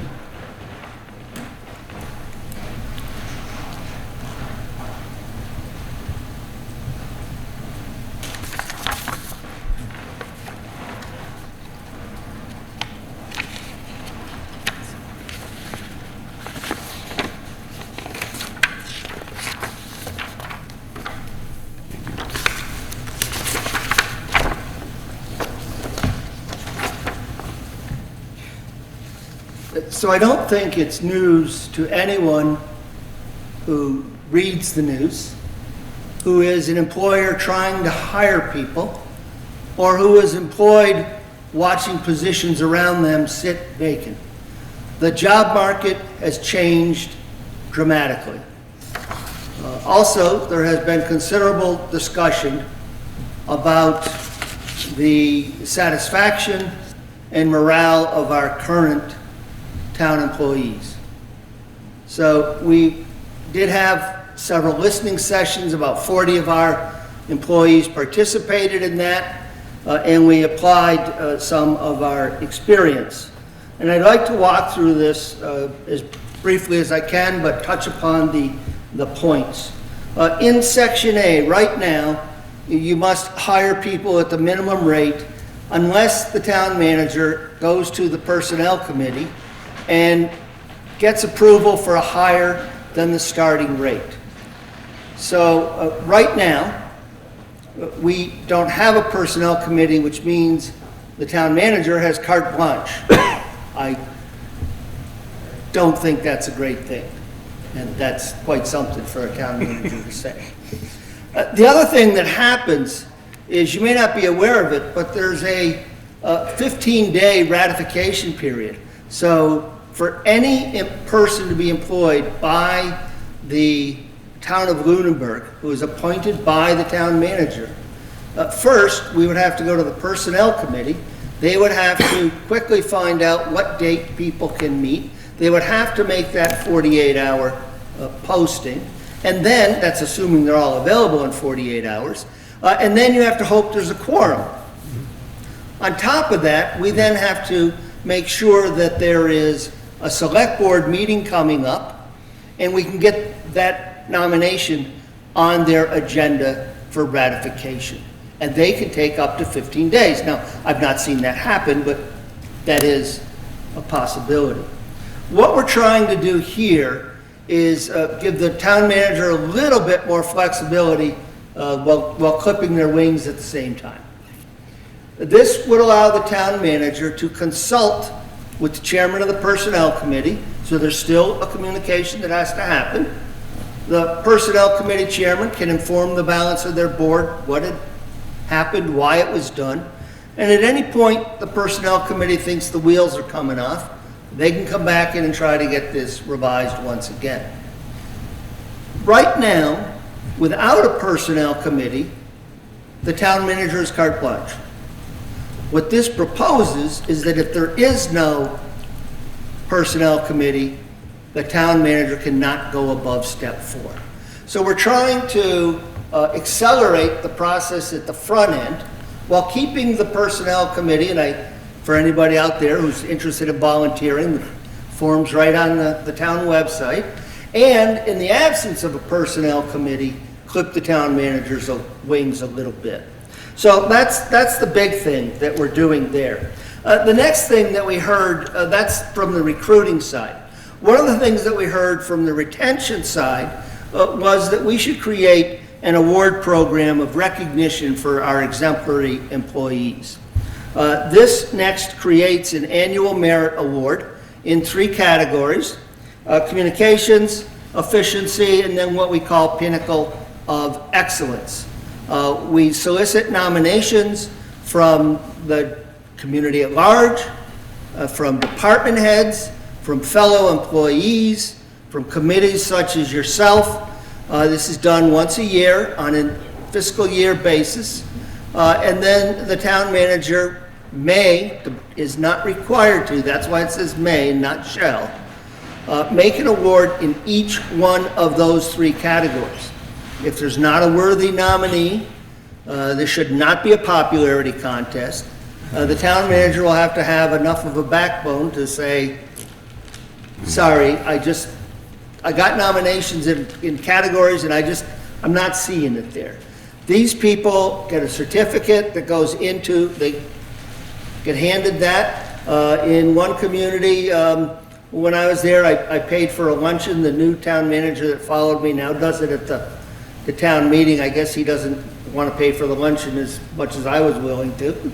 But it's still quite an event where these 3 employees are called up on stage in front of, however many participants are at that town meeting, given that award, given a check for $250, recognized by their peers, and it's live on the webpage as to who has gotten which award every year with photographs and the like. So that is to address retention and respect issues. With respect to recruitment incentives, right now, if someone comes to work for us, they accrue sick leave over the first 6 months. They are not credited with any of that sick leave until they've completed 6 months. As was spoken to earlier, imagine, in our part-time employees, we've got quite a few, and we try to keep them under that 20 hours because of Chapter 32B, which defines employees requiring health insurance and pension at 20 hours. They really are quite a bit of the lifeblood of our workforce. So what this would allow the town manager to do is to deposit into someone's leave bank 5 days, it's not a lot of time, when they first start. And that gets clawed back as it is earned.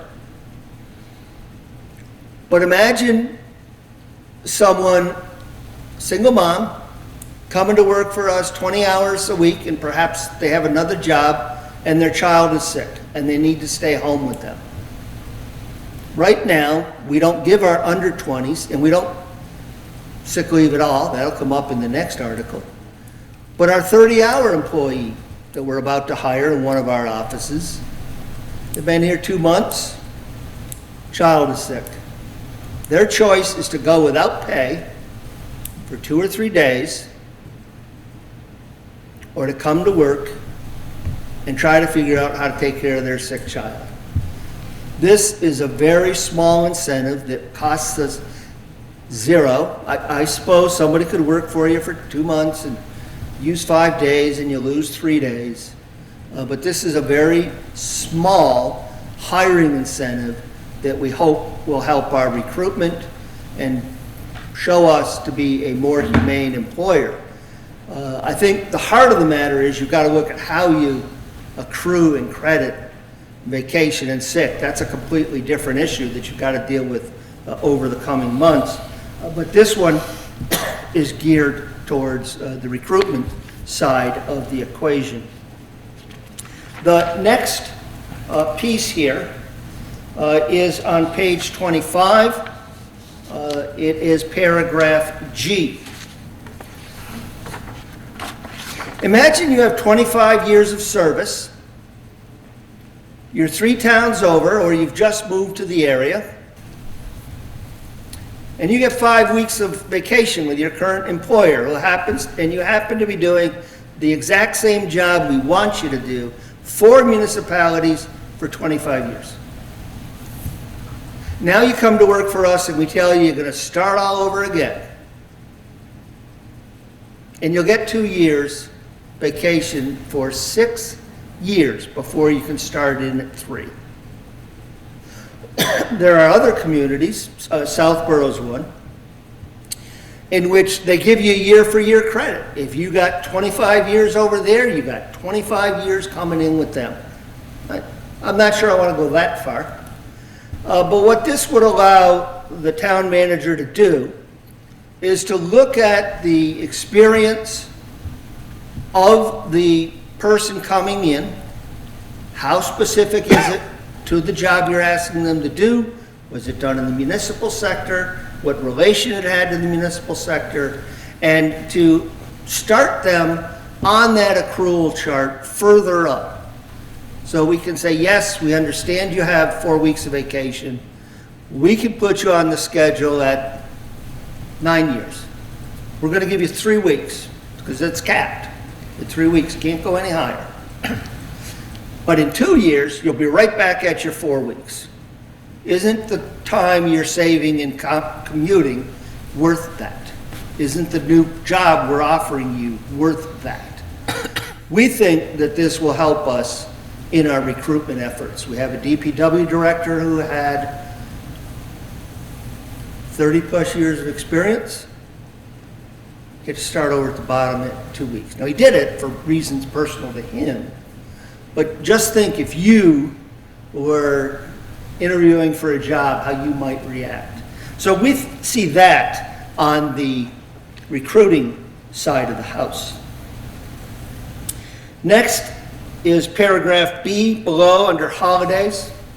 We see this on the retention side of the house. If our employees, and many of them have second jobs, are working on a Monday and it's a holiday, they don't get paid.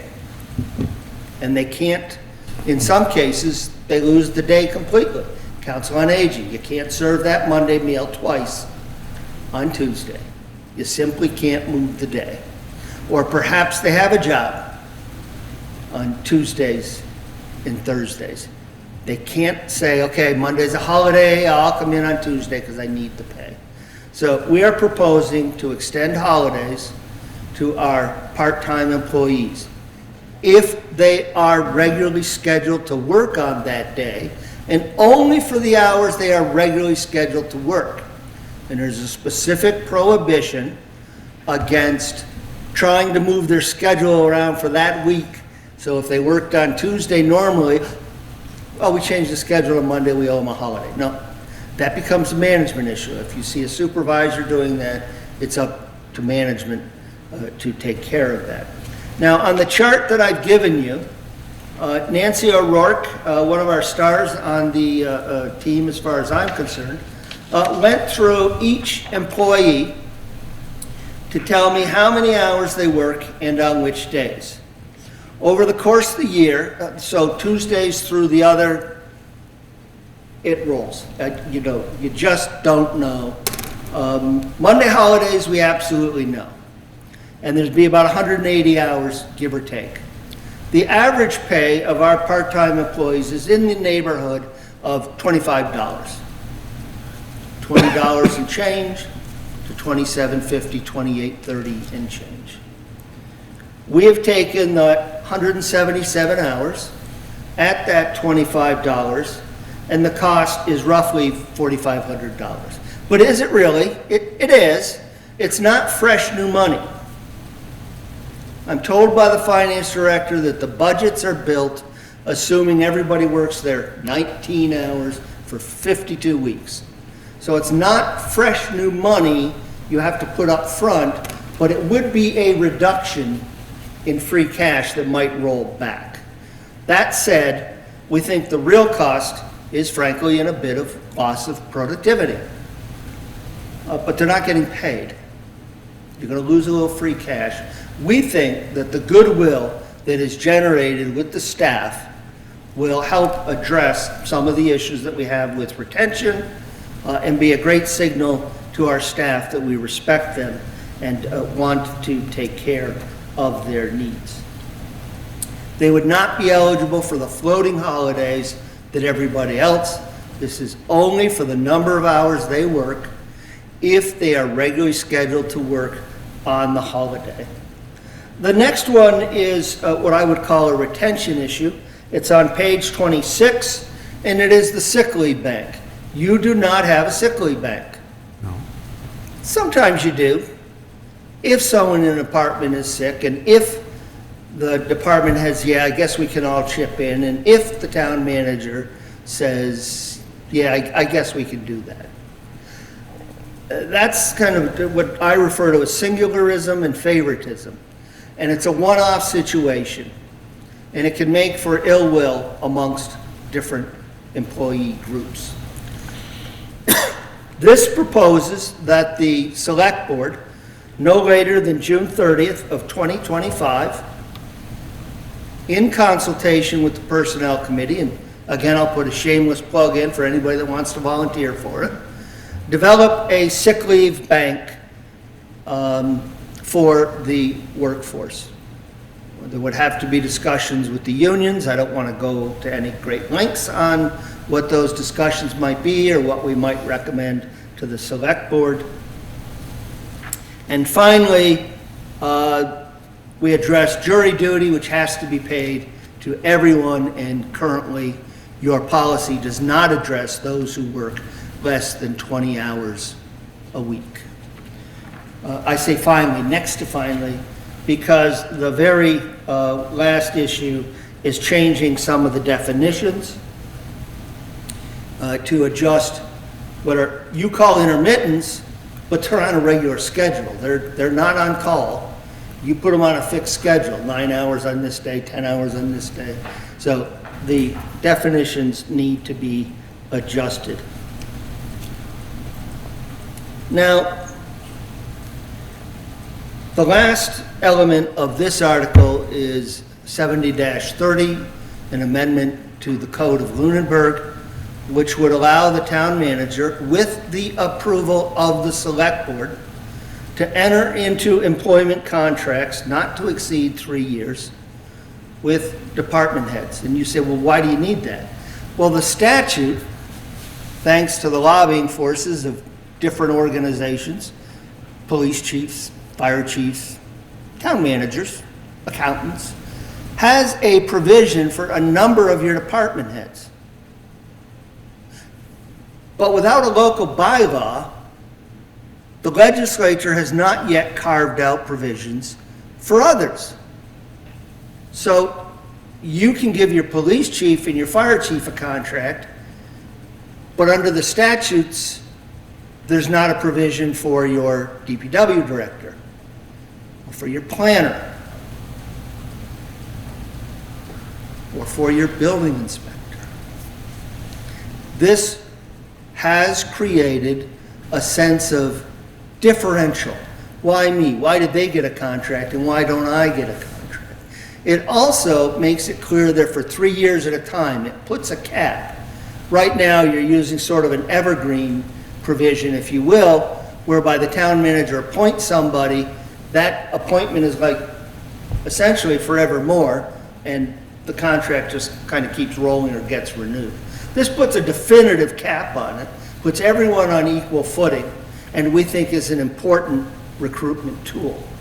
Those are the elements of this now truncated bylaw, and we can deal with the amendments, number 2, after we've addressed any questions on this one. Okay, so you see the cost as being this 4425 plus the 17,550? That's if the second article passes. We've okay. truncated these, bifurcated them, I should say. Okay. The holidays are in proposed amendments number 1. Yep.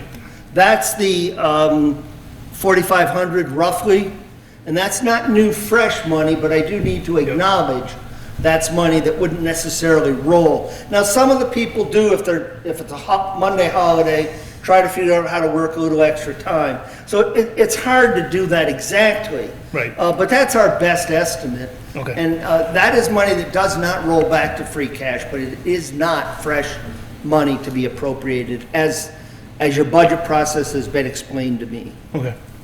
Any questions from the board or the public?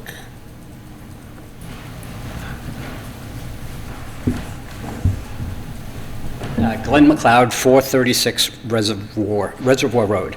I would like to thank the Board of Selectmen and the interim town manager for spearheading the effort to make the town of Lunenburg a better and more attractive employer. And of course, the Finance Committee for taking this under their advisement. I was a municipal employee for 29 years and understand the frustrations of having a local government as an employer. And I truly do appreciate the work of Mr. Terenzini on behalf of the employees from watching the previous meetings. I believe he is getting the appropriate feedback from the employees that he is listening and he's reacting. What I would suggest, and I won't get into what, more of the details I have here because I realize you can't change articles. It would come more in the line of a motion at town meeting, an amendment. But I think specifically where he got into, we'll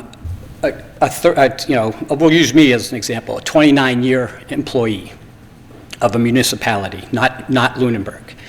I did recently move here to Lunenburg about a year ago. If you wanted me to bring my expertise here, assuming you wanted me, and I have my 5 weeks vacation, and which is a much better proposal. They're moving in the right direction, and I commend them for that.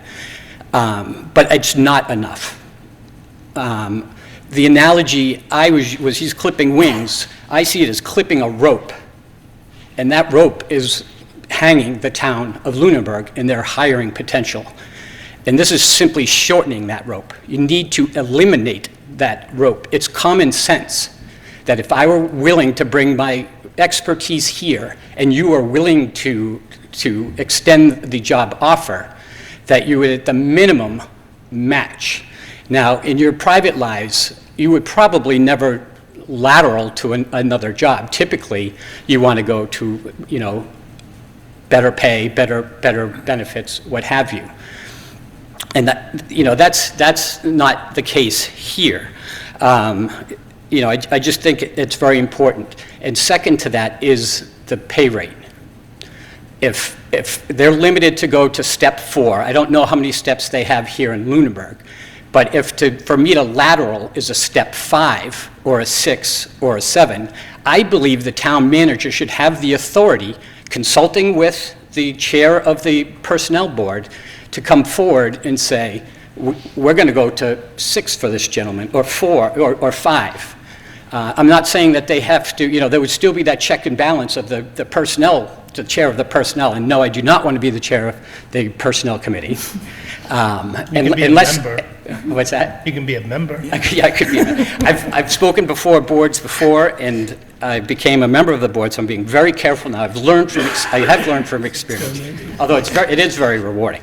But so it's those 2 points. It's just the town, I have complete confidence in the town manager to be the expert in that he is. That's why we hire experts of the departments, and those we should rely on them.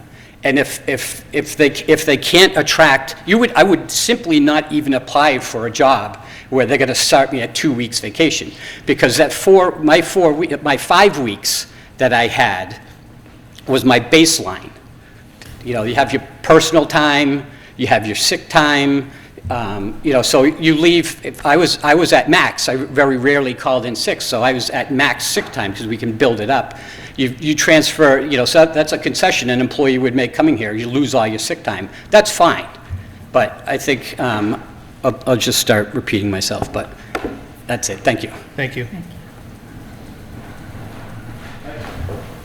I think this is not. You're reconsidered? You're going to join the personnel? Yeah. But I think a really serious question you should reflect on, and I would suggest that if you do not support this, if you think you should stick with the abhorrent current bylaw, use that in your search for a town manager. There's 2 tiers here. You apply a certain level. There's employee, not assistant plan, what is the plan? SAP. Salary adjustment plan, that's SAP. You use that to apply to people like me, a line worker. If I come before you as a manager, you put on a different hat, and you can negotiate and say, "Oh, this guy's great. We're going to give him 4 weeks. You'll do what you want. You come to an agreement. You use a different standard for the department heads than you do the line workers, and that's a terrible message." Thank you. Thank you. All right. Any other?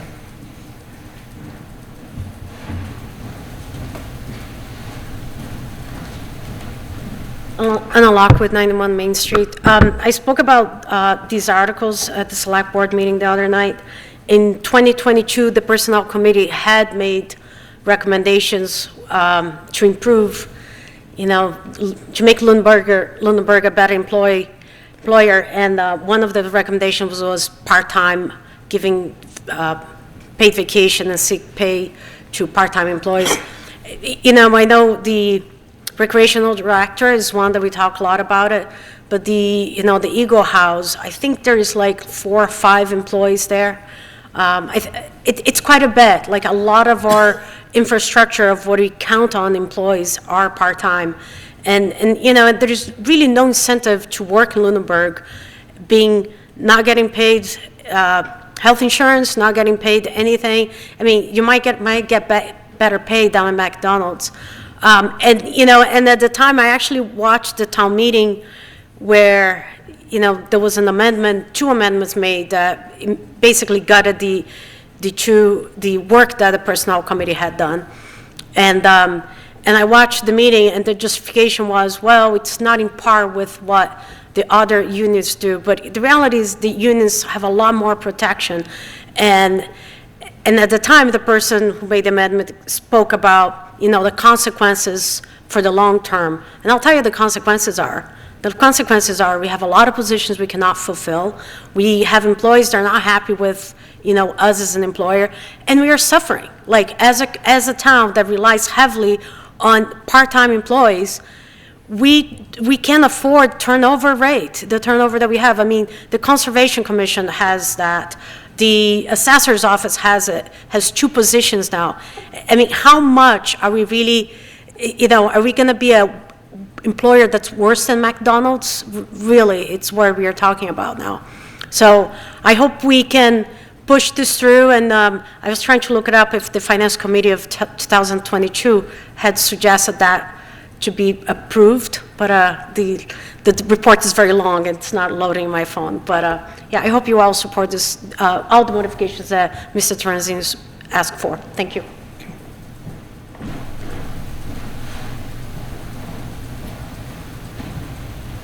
All right, we're in the home stretch here. Amendment 2, which was discussed last week as well, and it was. I have split it out, hoping to isolate the elements that I thought could perhaps gain the most support, and isolate the element that I thought might be the most challenging to talk about. The second proposed amendment would provide pro rata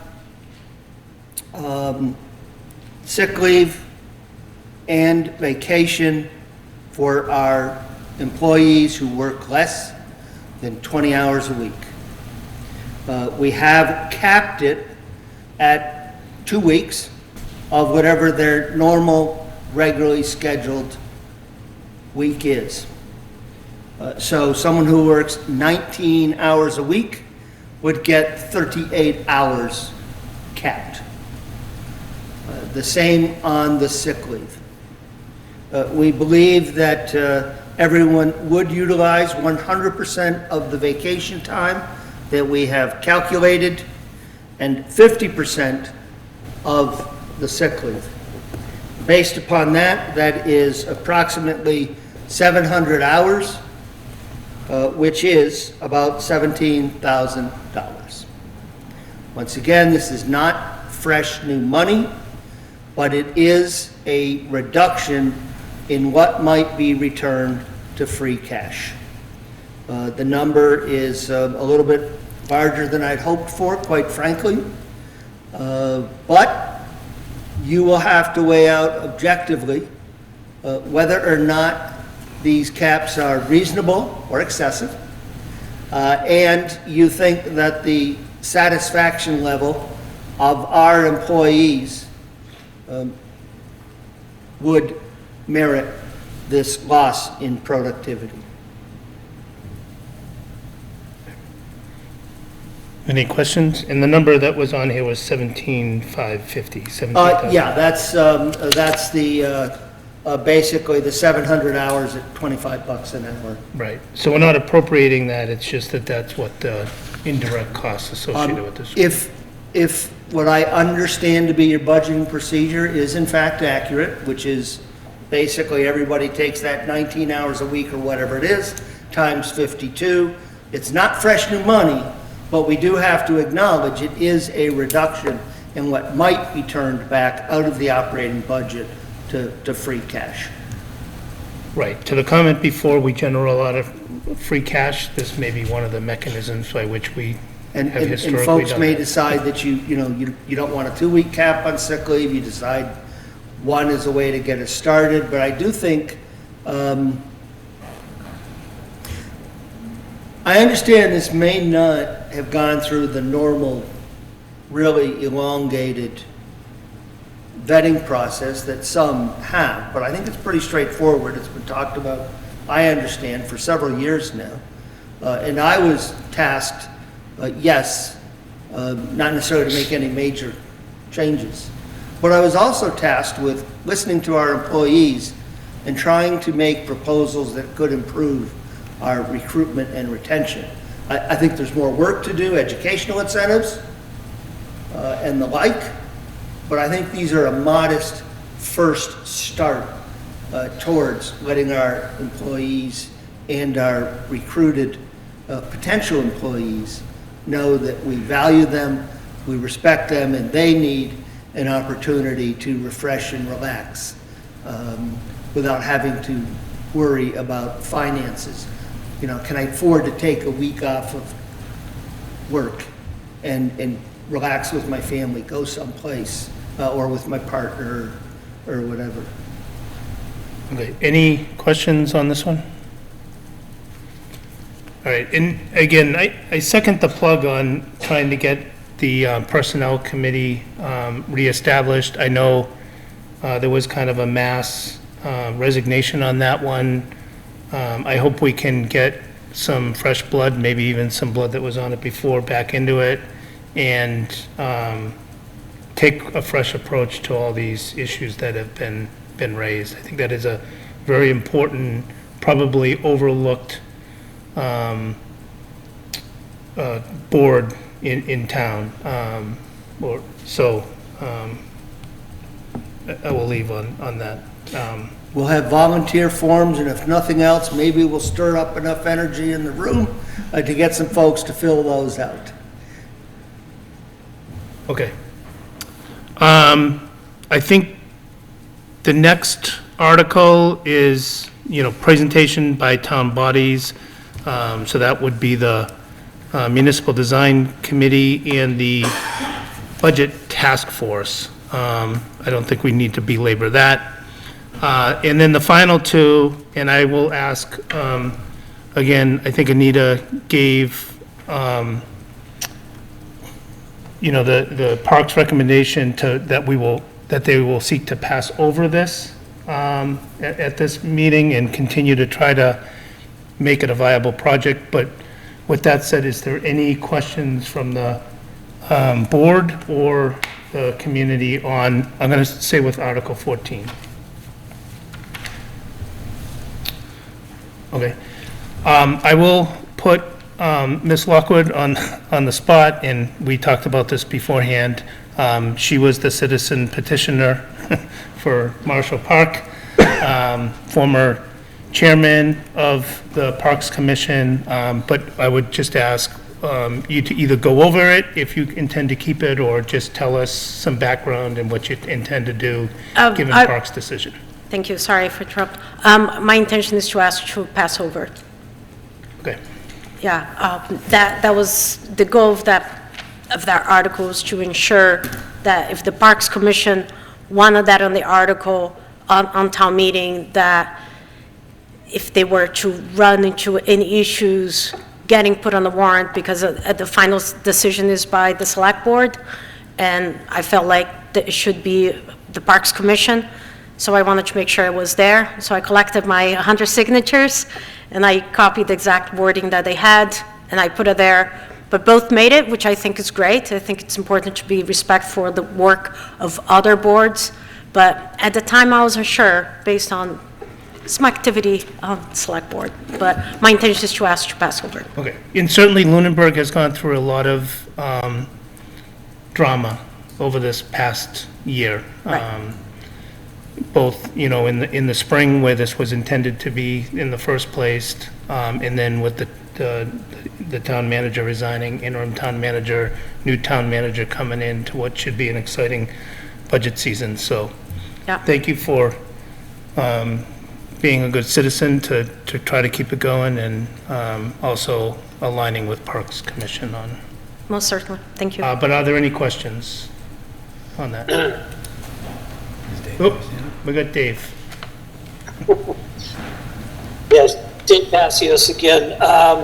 Relative to the issue as a whole, both articles that are going to be passed over,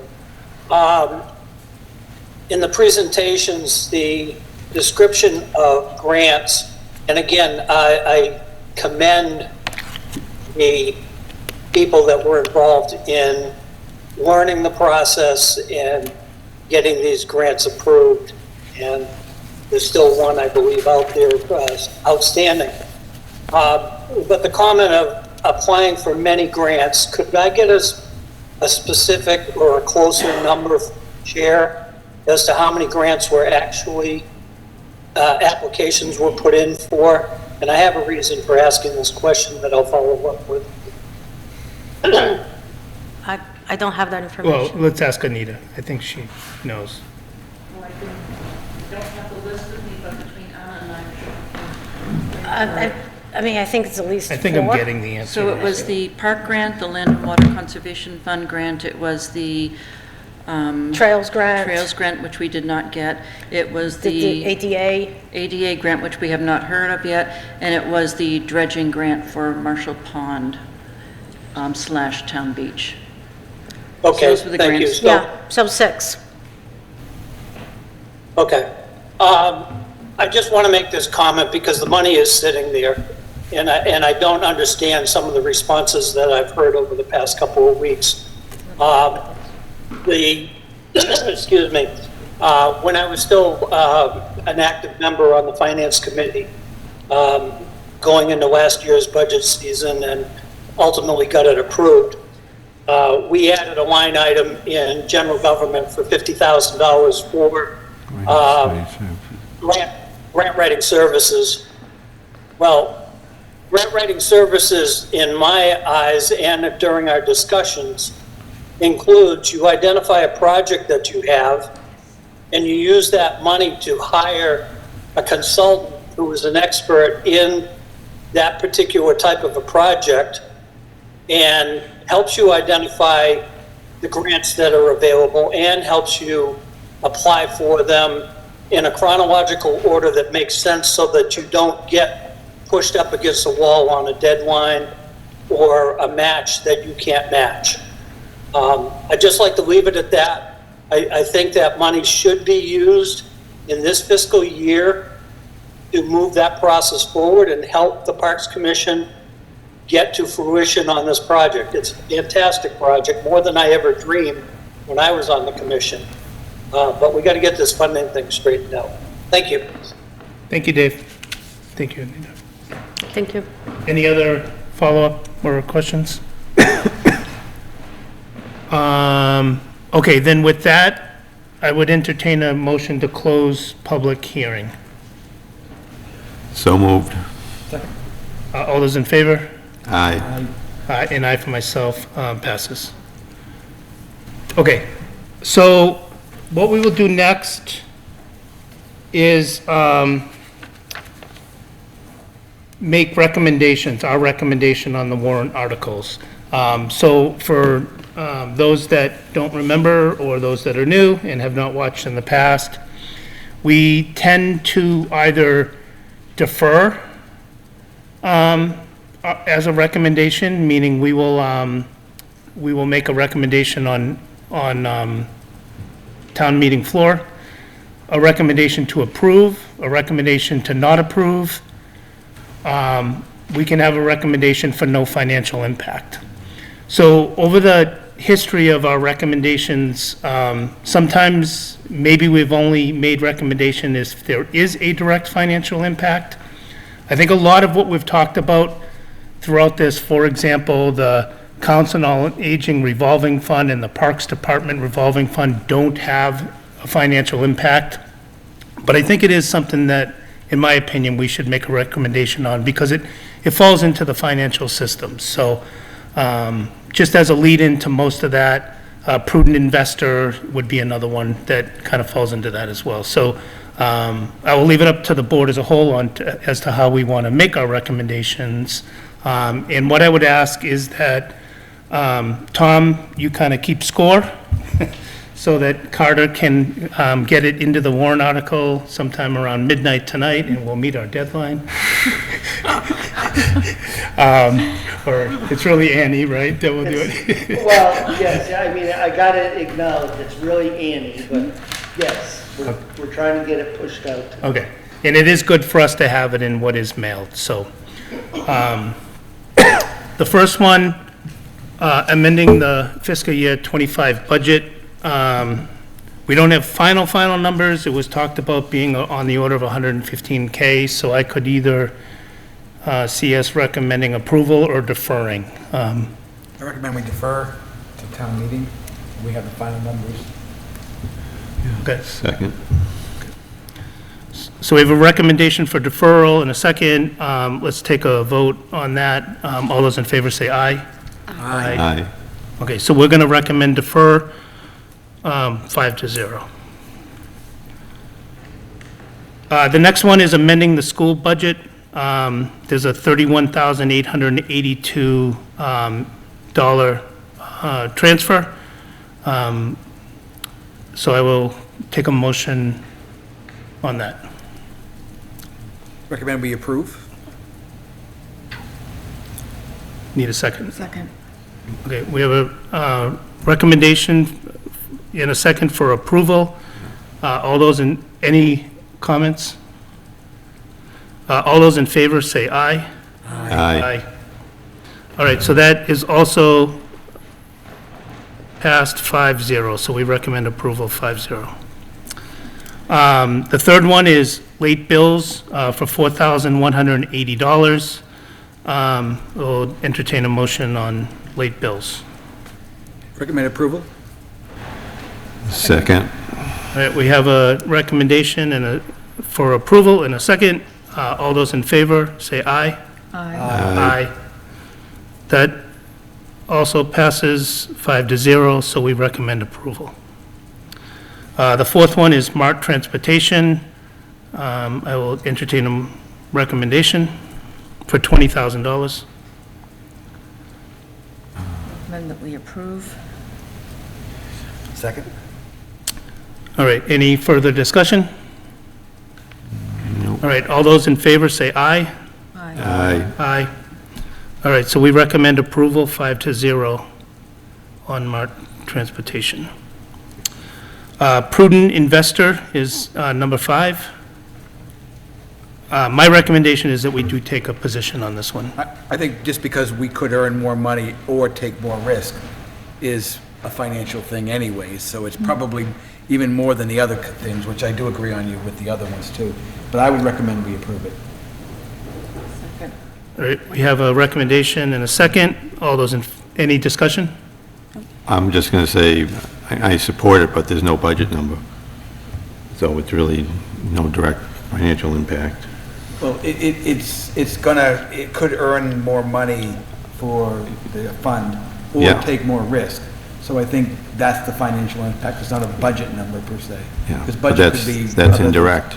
That's an indirect. There's no budget number. Okay, so I think historically we have taken the position on that. I don't think it's written down that that's the way we need to view things. But I think that's the precedent that's been set. There's usually a budget number. If there's not a budget number, we usually defer to town meeting. But there's no direct financial impact. It doesn't affect the budget. Like I said, I support it. I know it's going to make us more money, but it's not an actual, I think, a line item in the budget. Okay, I think we do a lot of things in town based on precedent and historical reasons, and I think we've got to get out of that mindset. So you can vote any way you want, right? You can vote, And you can abstain, too. right? Yep, we all can. I would like it maybe in a further discussion how we take these kind of things, but I think we should take a stand on this one. So we have a recommendation for approval and a second. All those in favor say aye. Aye. Aye for myself. Opposed? I'll abstain. You'll abstain? Okay. So this one is 401 approval. The next one is tax exemptions.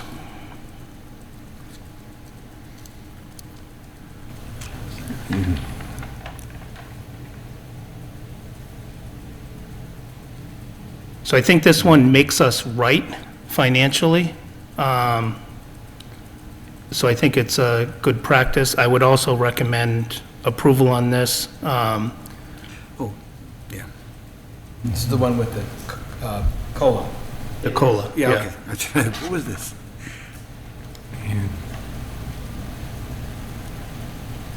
So this is this is not, the budget is the budget, but ultimately we had no right to increase it. So this is, legally, if we couldn't increase it as far as the exemption, I'm sorry, the exemption, not the budget. You There's currently have exemptions. 23 people that you've given exemptions to. That's your cost. Right. You have 2 that are going to go off. They'll possibly come back on when this changes. Microphone, please. Thank you, my apologies. You currently have 23 people on the program, that's lost revenue. When you make these changes, will there be a few more people that are eligible? We don't know. So I cannot quantify the lost revenue that you might realize as a result of this.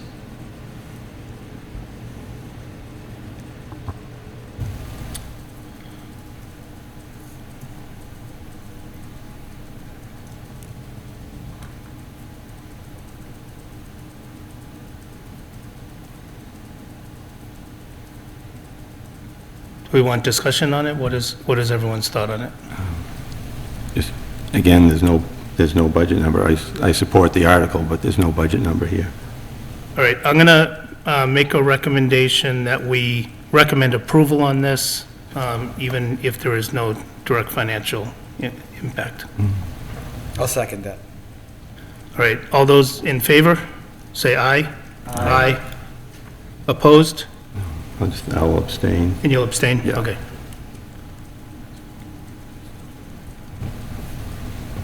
All right, the next one's the Water Protection District. I do not think there's any financial on this one, so I would recommend that we take find no financial impact on this. Can I have a motion to that effect? I'll make that motion. Second, all right. Any discussion? All those in favor, say aye. Aye. All right, so no financial impact. I have nothing. Next one is Council on Aging Revolving Fund. I think that this is the proper financial mechanism to do it. Probably no financial impact, but I would still recommend that we recommend approval. Which article is? Discussion? Well, it's the same as before. There's no budget line. Yeah, item, there's no- But it is correcting something, right? It's Right. correcting something that's been broken. And, It's housekeeping. yeah, it's housekeeping. Is there a direct financial impact? No. I mean, even, it was being done this way anyways, even though it wasn't the right thing to do. So I don't think I don't think in this case there's a direct financial impact. But it is fixing a problem, so I think it's, but it's not really a financial problem, it's more of a housekeeping problem. So, Changing the I don't know. process. I'm kind of up in the air on this one. I recommend no financial impact. Do I have a second? Second? All those in favor of no financial impact, say aye. Aye. Aye. Okay.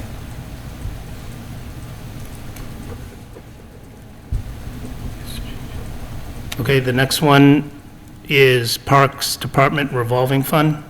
I think this one actually could have a financial impact, if not direct, because we could be losing money, we're doing things improperly. So my recommendation on this is that we recommend approval on it. I second. Discussion? Oh, I didn't make a motion. Do we have discussion? Sorry. I'm strongly believing in that one, obviously. Do you want to make that? I'll make a motion that we approve. Second? Okay. Any discussion? I'll just say the same thing. I support the article, but there's no budget number. Okay. All those in favor, say aye. Aye. Opposed? Abstain? I'll abstain. Okay. Yeah.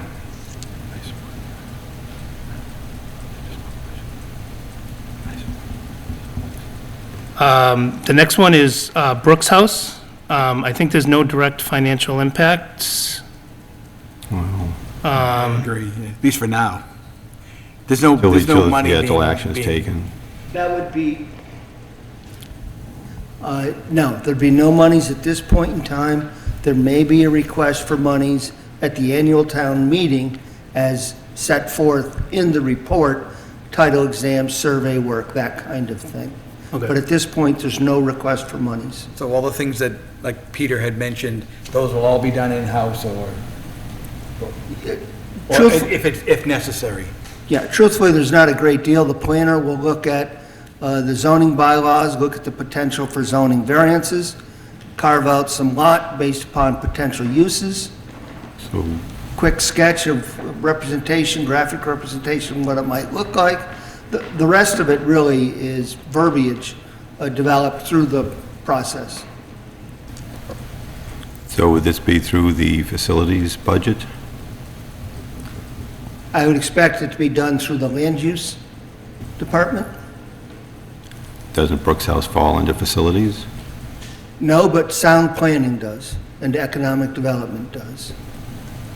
I don't believe that Chris Ruth is an expert in our zoning bylaws. He's very good in his lane, but I think that when it comes to economic development, potential reuse of properties, and zoning, it would land better in the land use department. What does the land use have for a budget? We believe that they have the talent in-house to do the vast majority of this work. Yes, once he carves out a parcel, has a sense of what it might be used for, we might need a few $100s to have a landscape architect or an architect or, someone do some quick CAD work for graphic representation of the possibilities. I believe we can find that within your operating budgets. Okay.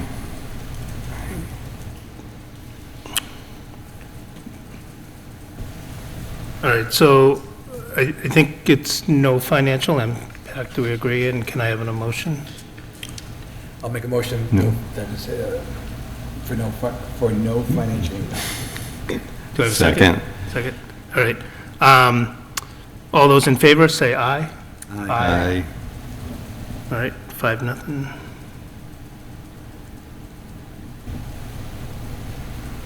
All right, what's our general thinking on the next two that there is, okay, so let's take it one by one. Salary administration plan number 1, we've identified potentially $4,500, $4,425 may not go to free cash at the end.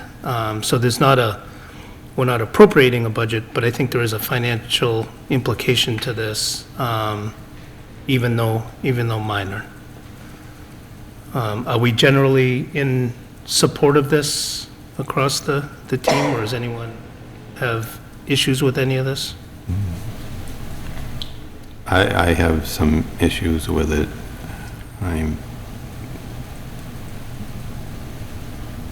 There's no budget number, but just in general, there are some issues I have. I think it needs to be vetted by the personnel committee.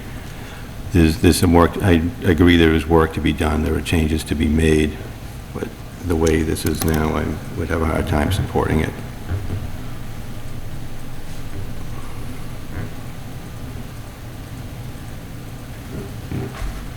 And actually, there's real no budget number either. We know there's going to be some cost involved, but there's no actual budget number. Yeah, I will say we're not the budget committee, we're the finance committee. So I will go back to that. And there is financial implications of this, so I think we should take a position or defer. I would say I am in support of the next two articles, and I do think that the Personnel Committee ideally should have done this, but I don't think we should wait on what is pretty low dollars affecting multiple people in town when we have such staffing shortages. So that's my opinion. I don't know what others kind of think of that. I would agree. It's almost like low-hanging fruit. These are things that are, I'm looking at these things and going like, this is things that should be done. And for no other reason that it's the right thing to do.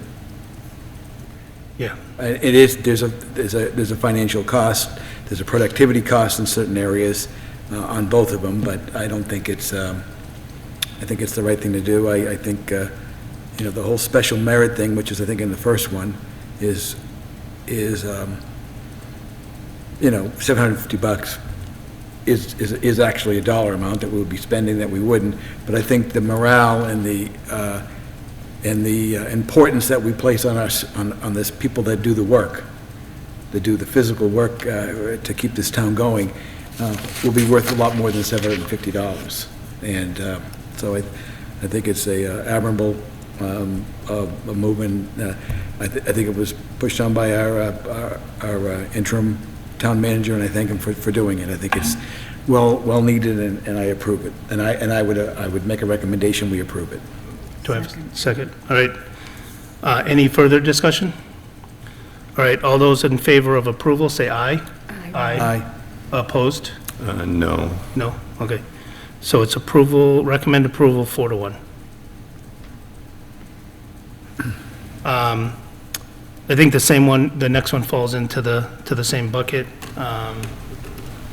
But are there some subtleties on our thinking on any of this one?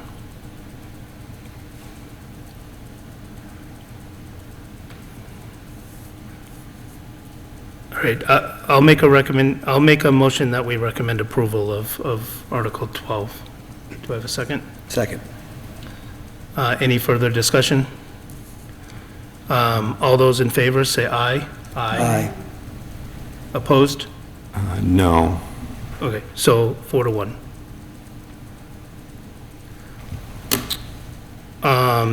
Presentations by town bodies, I would say that that's probably no financial impact, other than the lights being on for an additional half hour on Tuesday night. So I'll make a motion that we find no financial impact on Article 13. Second. All those in favor, say aye. Aye. Aye. All right, it passes 5-0.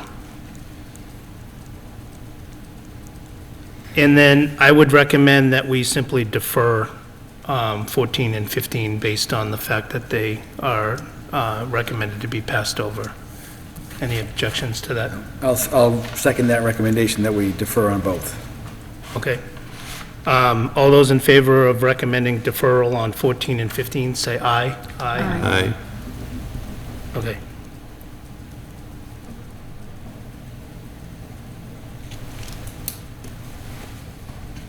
All right, thank you. We've got through all 15. We now have recommendations. Maybe you can make a copy of Tom's. He was taking notes.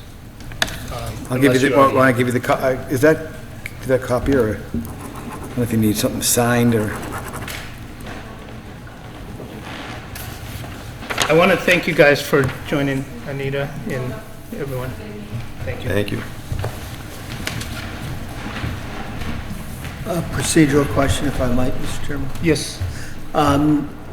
In publishing the book, I've noticed that generally, even though it might be 401 or 4-1, the book generally just puts whether it's recommended approval or disapproval. Would you like me to continue with that practice? We tend to put our votes as part of it. We will do that. Yeah. I think the select board as well puts their votes as well. I noticed in the copy that it just said approval, and to me, I assumed that meant that it was unanimous. But sometimes it actually showed the vote. I think with two exceptions, they were all unanimous. Okay. Yeah, in the past, we've always had the votes in there, and I think that's to let people know, is this like, is it 3-3, or is it 4-3, or is it, 7-0? That helps. I just want to make them. sure I follow whatever local custom you have, because every community's Yeah. can be different. May I quickly review this page with you? Yeah. Okay. So in terms of the cost, Article 1, I had TBD, because we don't know the exact new growth just yet. Yep. Be determined. 31,882 for Article 2, 4180 for Article 3, 20,000 for Article 4. I have 5,000 on Article 11, and I'll go back to the source for explanation in a moment, and 17,500 on Article 12. Okay. I'd like to change the word source to explanation. If that's agreeable, then under 1, it would be raise and appropriate and/or transfer from available funds. Number 2 would be raise and appropriate. Number 3 would be to appropriate and transfer from available funds. Number 4 would be to appropriate and transfer from available funds. Number 5, as an explanation, would say it's a potential improvement in investment yield on the trust funds. We don't know exactly what that is. There's, in my view, no need for explanation of 6, 7, 8, and 9. We can certainly put one in if you'd like. On Article 10, it's staff time, there's no cost. On 11 and 12, we would say that budgeted monies currently turned back to free cash may be less, or lower, or something like that. Okay, the only other thing I noticed was that Article 15 probably should have said $5,200,000, right? It does, doesn't Because it? that was in the article itself. Even though it's deferred for completeness. Yep. That was, So we will add that amount. And it would have been under borrowed, explanation, right? I'm just going to put bonding for the moment. yeah.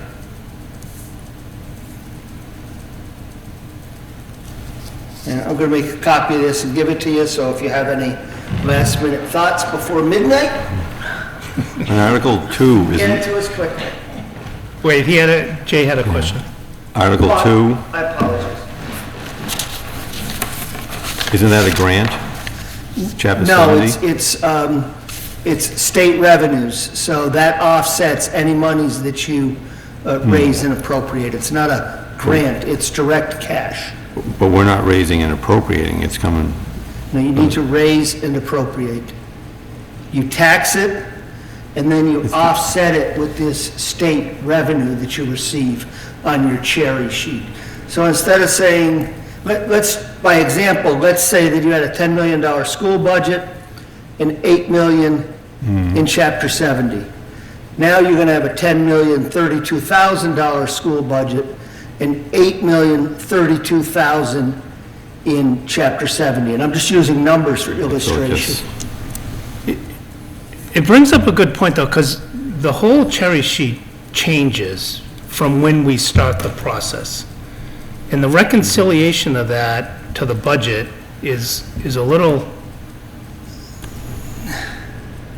I don't know how we do that. And maybe that's what is meant by number one, and it's with, There's other ways to do it. I'm an interim. I will leave you with local custom.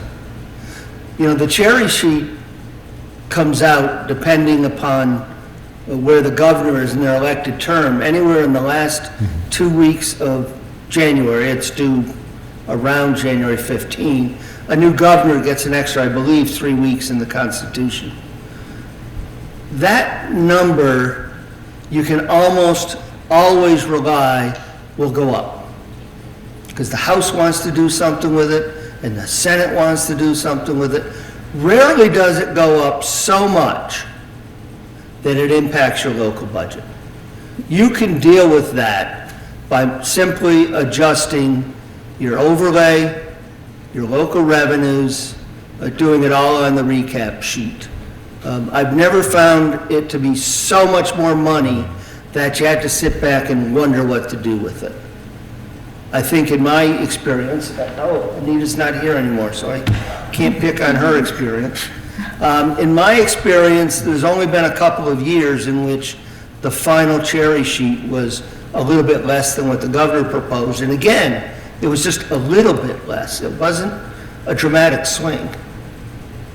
yeah. We had a long school debate earlier this year that ultimately led to an override for the schools. And Chapter 70 was definitely part of that discussion, and it has gone up a little bit. But again, reconciling the books is something that I've never quite understood, to be honest with you.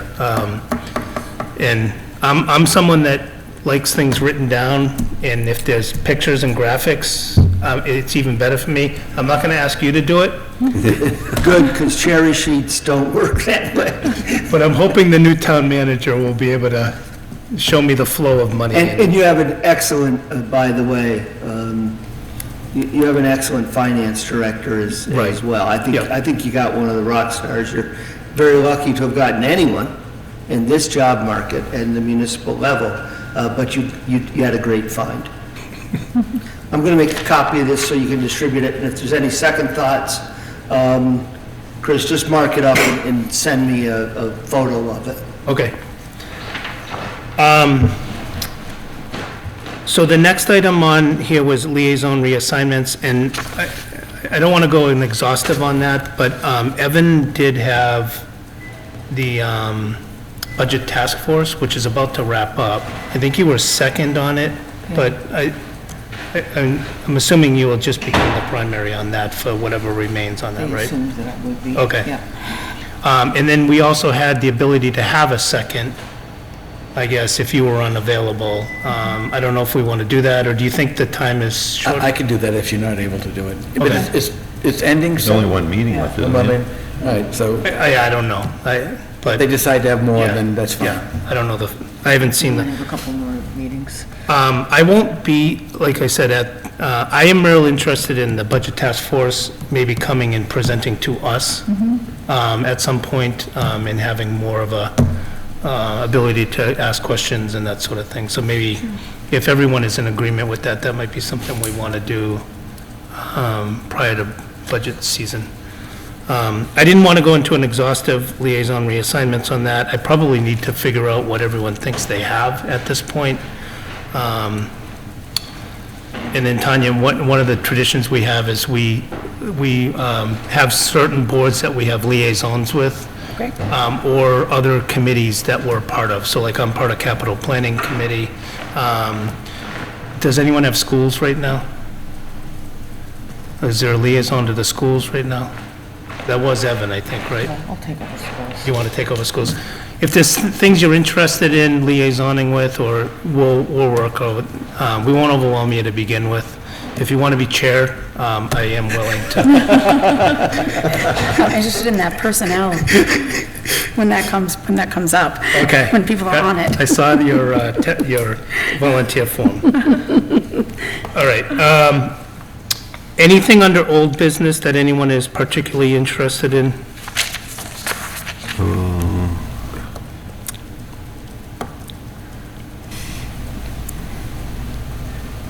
Not that we need to talk about tonight. What's that? Not that we need to talk about tonight. I know. Okay, the town manager search hasn't met since last time. We have minutes from August 22nd, September 12th, and September 26th. Have people read those? If so, I would like to get them approved. Yeah? I did that. I'd entertain a motion to approve August 22nd, September 12th, and 9/26 minutes. Can I have a motion on that? Make the motion? Second? Second. Okay. All those in favor, say aye. Aye. I'm going to abstain. I didn't- Abstain? I have Okay, not that- looked at them. I have to abstain. 'cause And you'll I'm not- abstain too? Okay, but that's fine, it's 302. And then, Tom, can you just PDF those? They're in the folder. They're in the R share. Right. PDF those, and as clerk, do you want to take that? Okay, so you PDF, I don't know what to do, PDF them to Town clerk. town clerk, okay. Yeah, and then just send them, and then move them into the approved folder, or whatever the other one is. There's an in-review folder and then an approved folder for our own records. And then you send it to Kathy Herrick and, Well, there's a town clerk email, so it goes to both of them. okay, I usually just put both of them, but you can do that too. Kathy Yeah, and yeah, town it should go to both. And Ellen Either Griffin, way. right? And then just make sure we're kind of up to date on everything on the website, if you don't mind. Yeah. I thank you for that. Any committee reports that we want to belabor at 9:45? I did watch, Sewer Commission YouTube, because they're looking for a sewer business manager, and they had a prospect, and it doesn't like that prospect is going to work out. They weren't able to do references, and the prospect wasn't able to give them additional references, and there's been little contact. So they're changing direction, and it looks like they're going to try and hire a part-time sewer business manager, because they had several applications for that, so they're going to look into doing that. And then there was a project they're working on, it's about $65,000, and then they ran into an issue with the shut-off valves that they need to use to be able to shut off water or frozen. It's going to add an additional $20,000 to the job. And I forget which station they mentioned they're working on. Okay.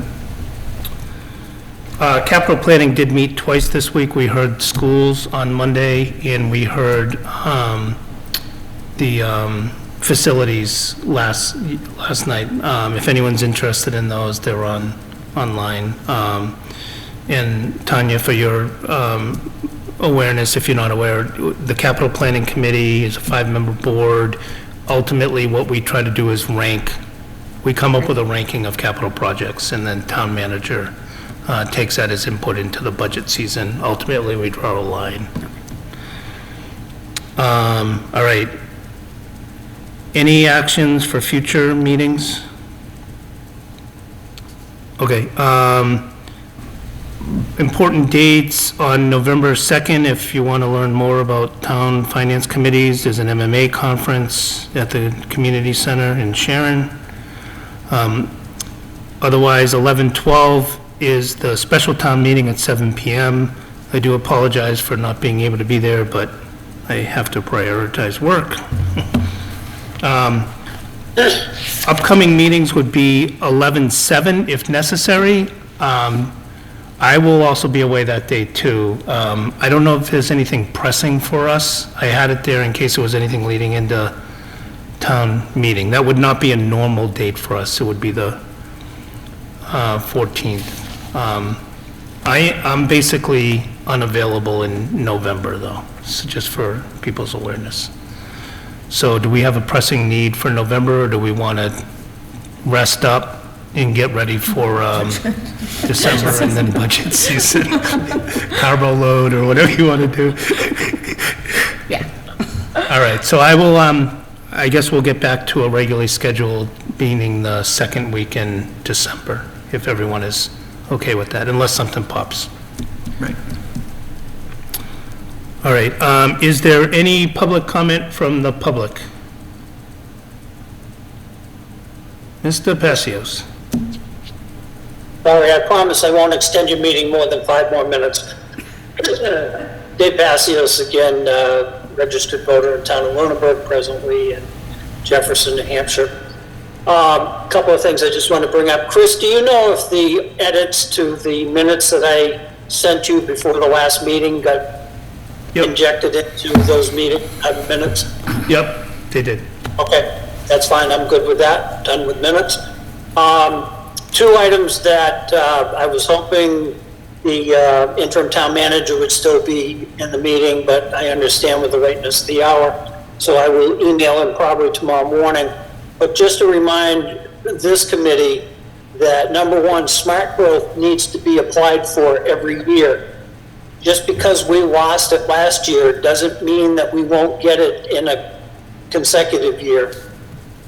So that process needs to be followed through with, and I don't know what the deadlines are for that, but all there needs to be is a change in the number of students in our smart growth area, or a little adjustment in the numbers that are calculated in that wacky formula, and we may get it again. Okay. So just a reminder that smart growth is still on the table, but we have to apply for it. Yeah. Lastly, obviously there have been and maybe still be a number of holes in our standard operating procedures for the town. We're seeing it especially in this warrant for revolving funds, and the way we've adjusted abatements for our veterans and so on that are involved in that group there. At the last Association of Finance Committee meeting in the spring,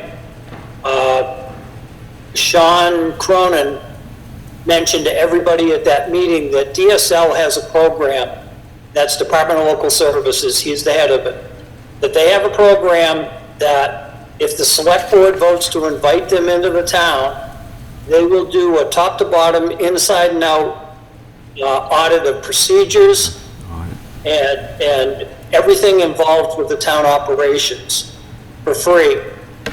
And at the end of the day, they come out with recommendations and corrective actions like we're doing now, but these were not found by DLS or our auditors, who audit every year, and we pay them to audit our accounts.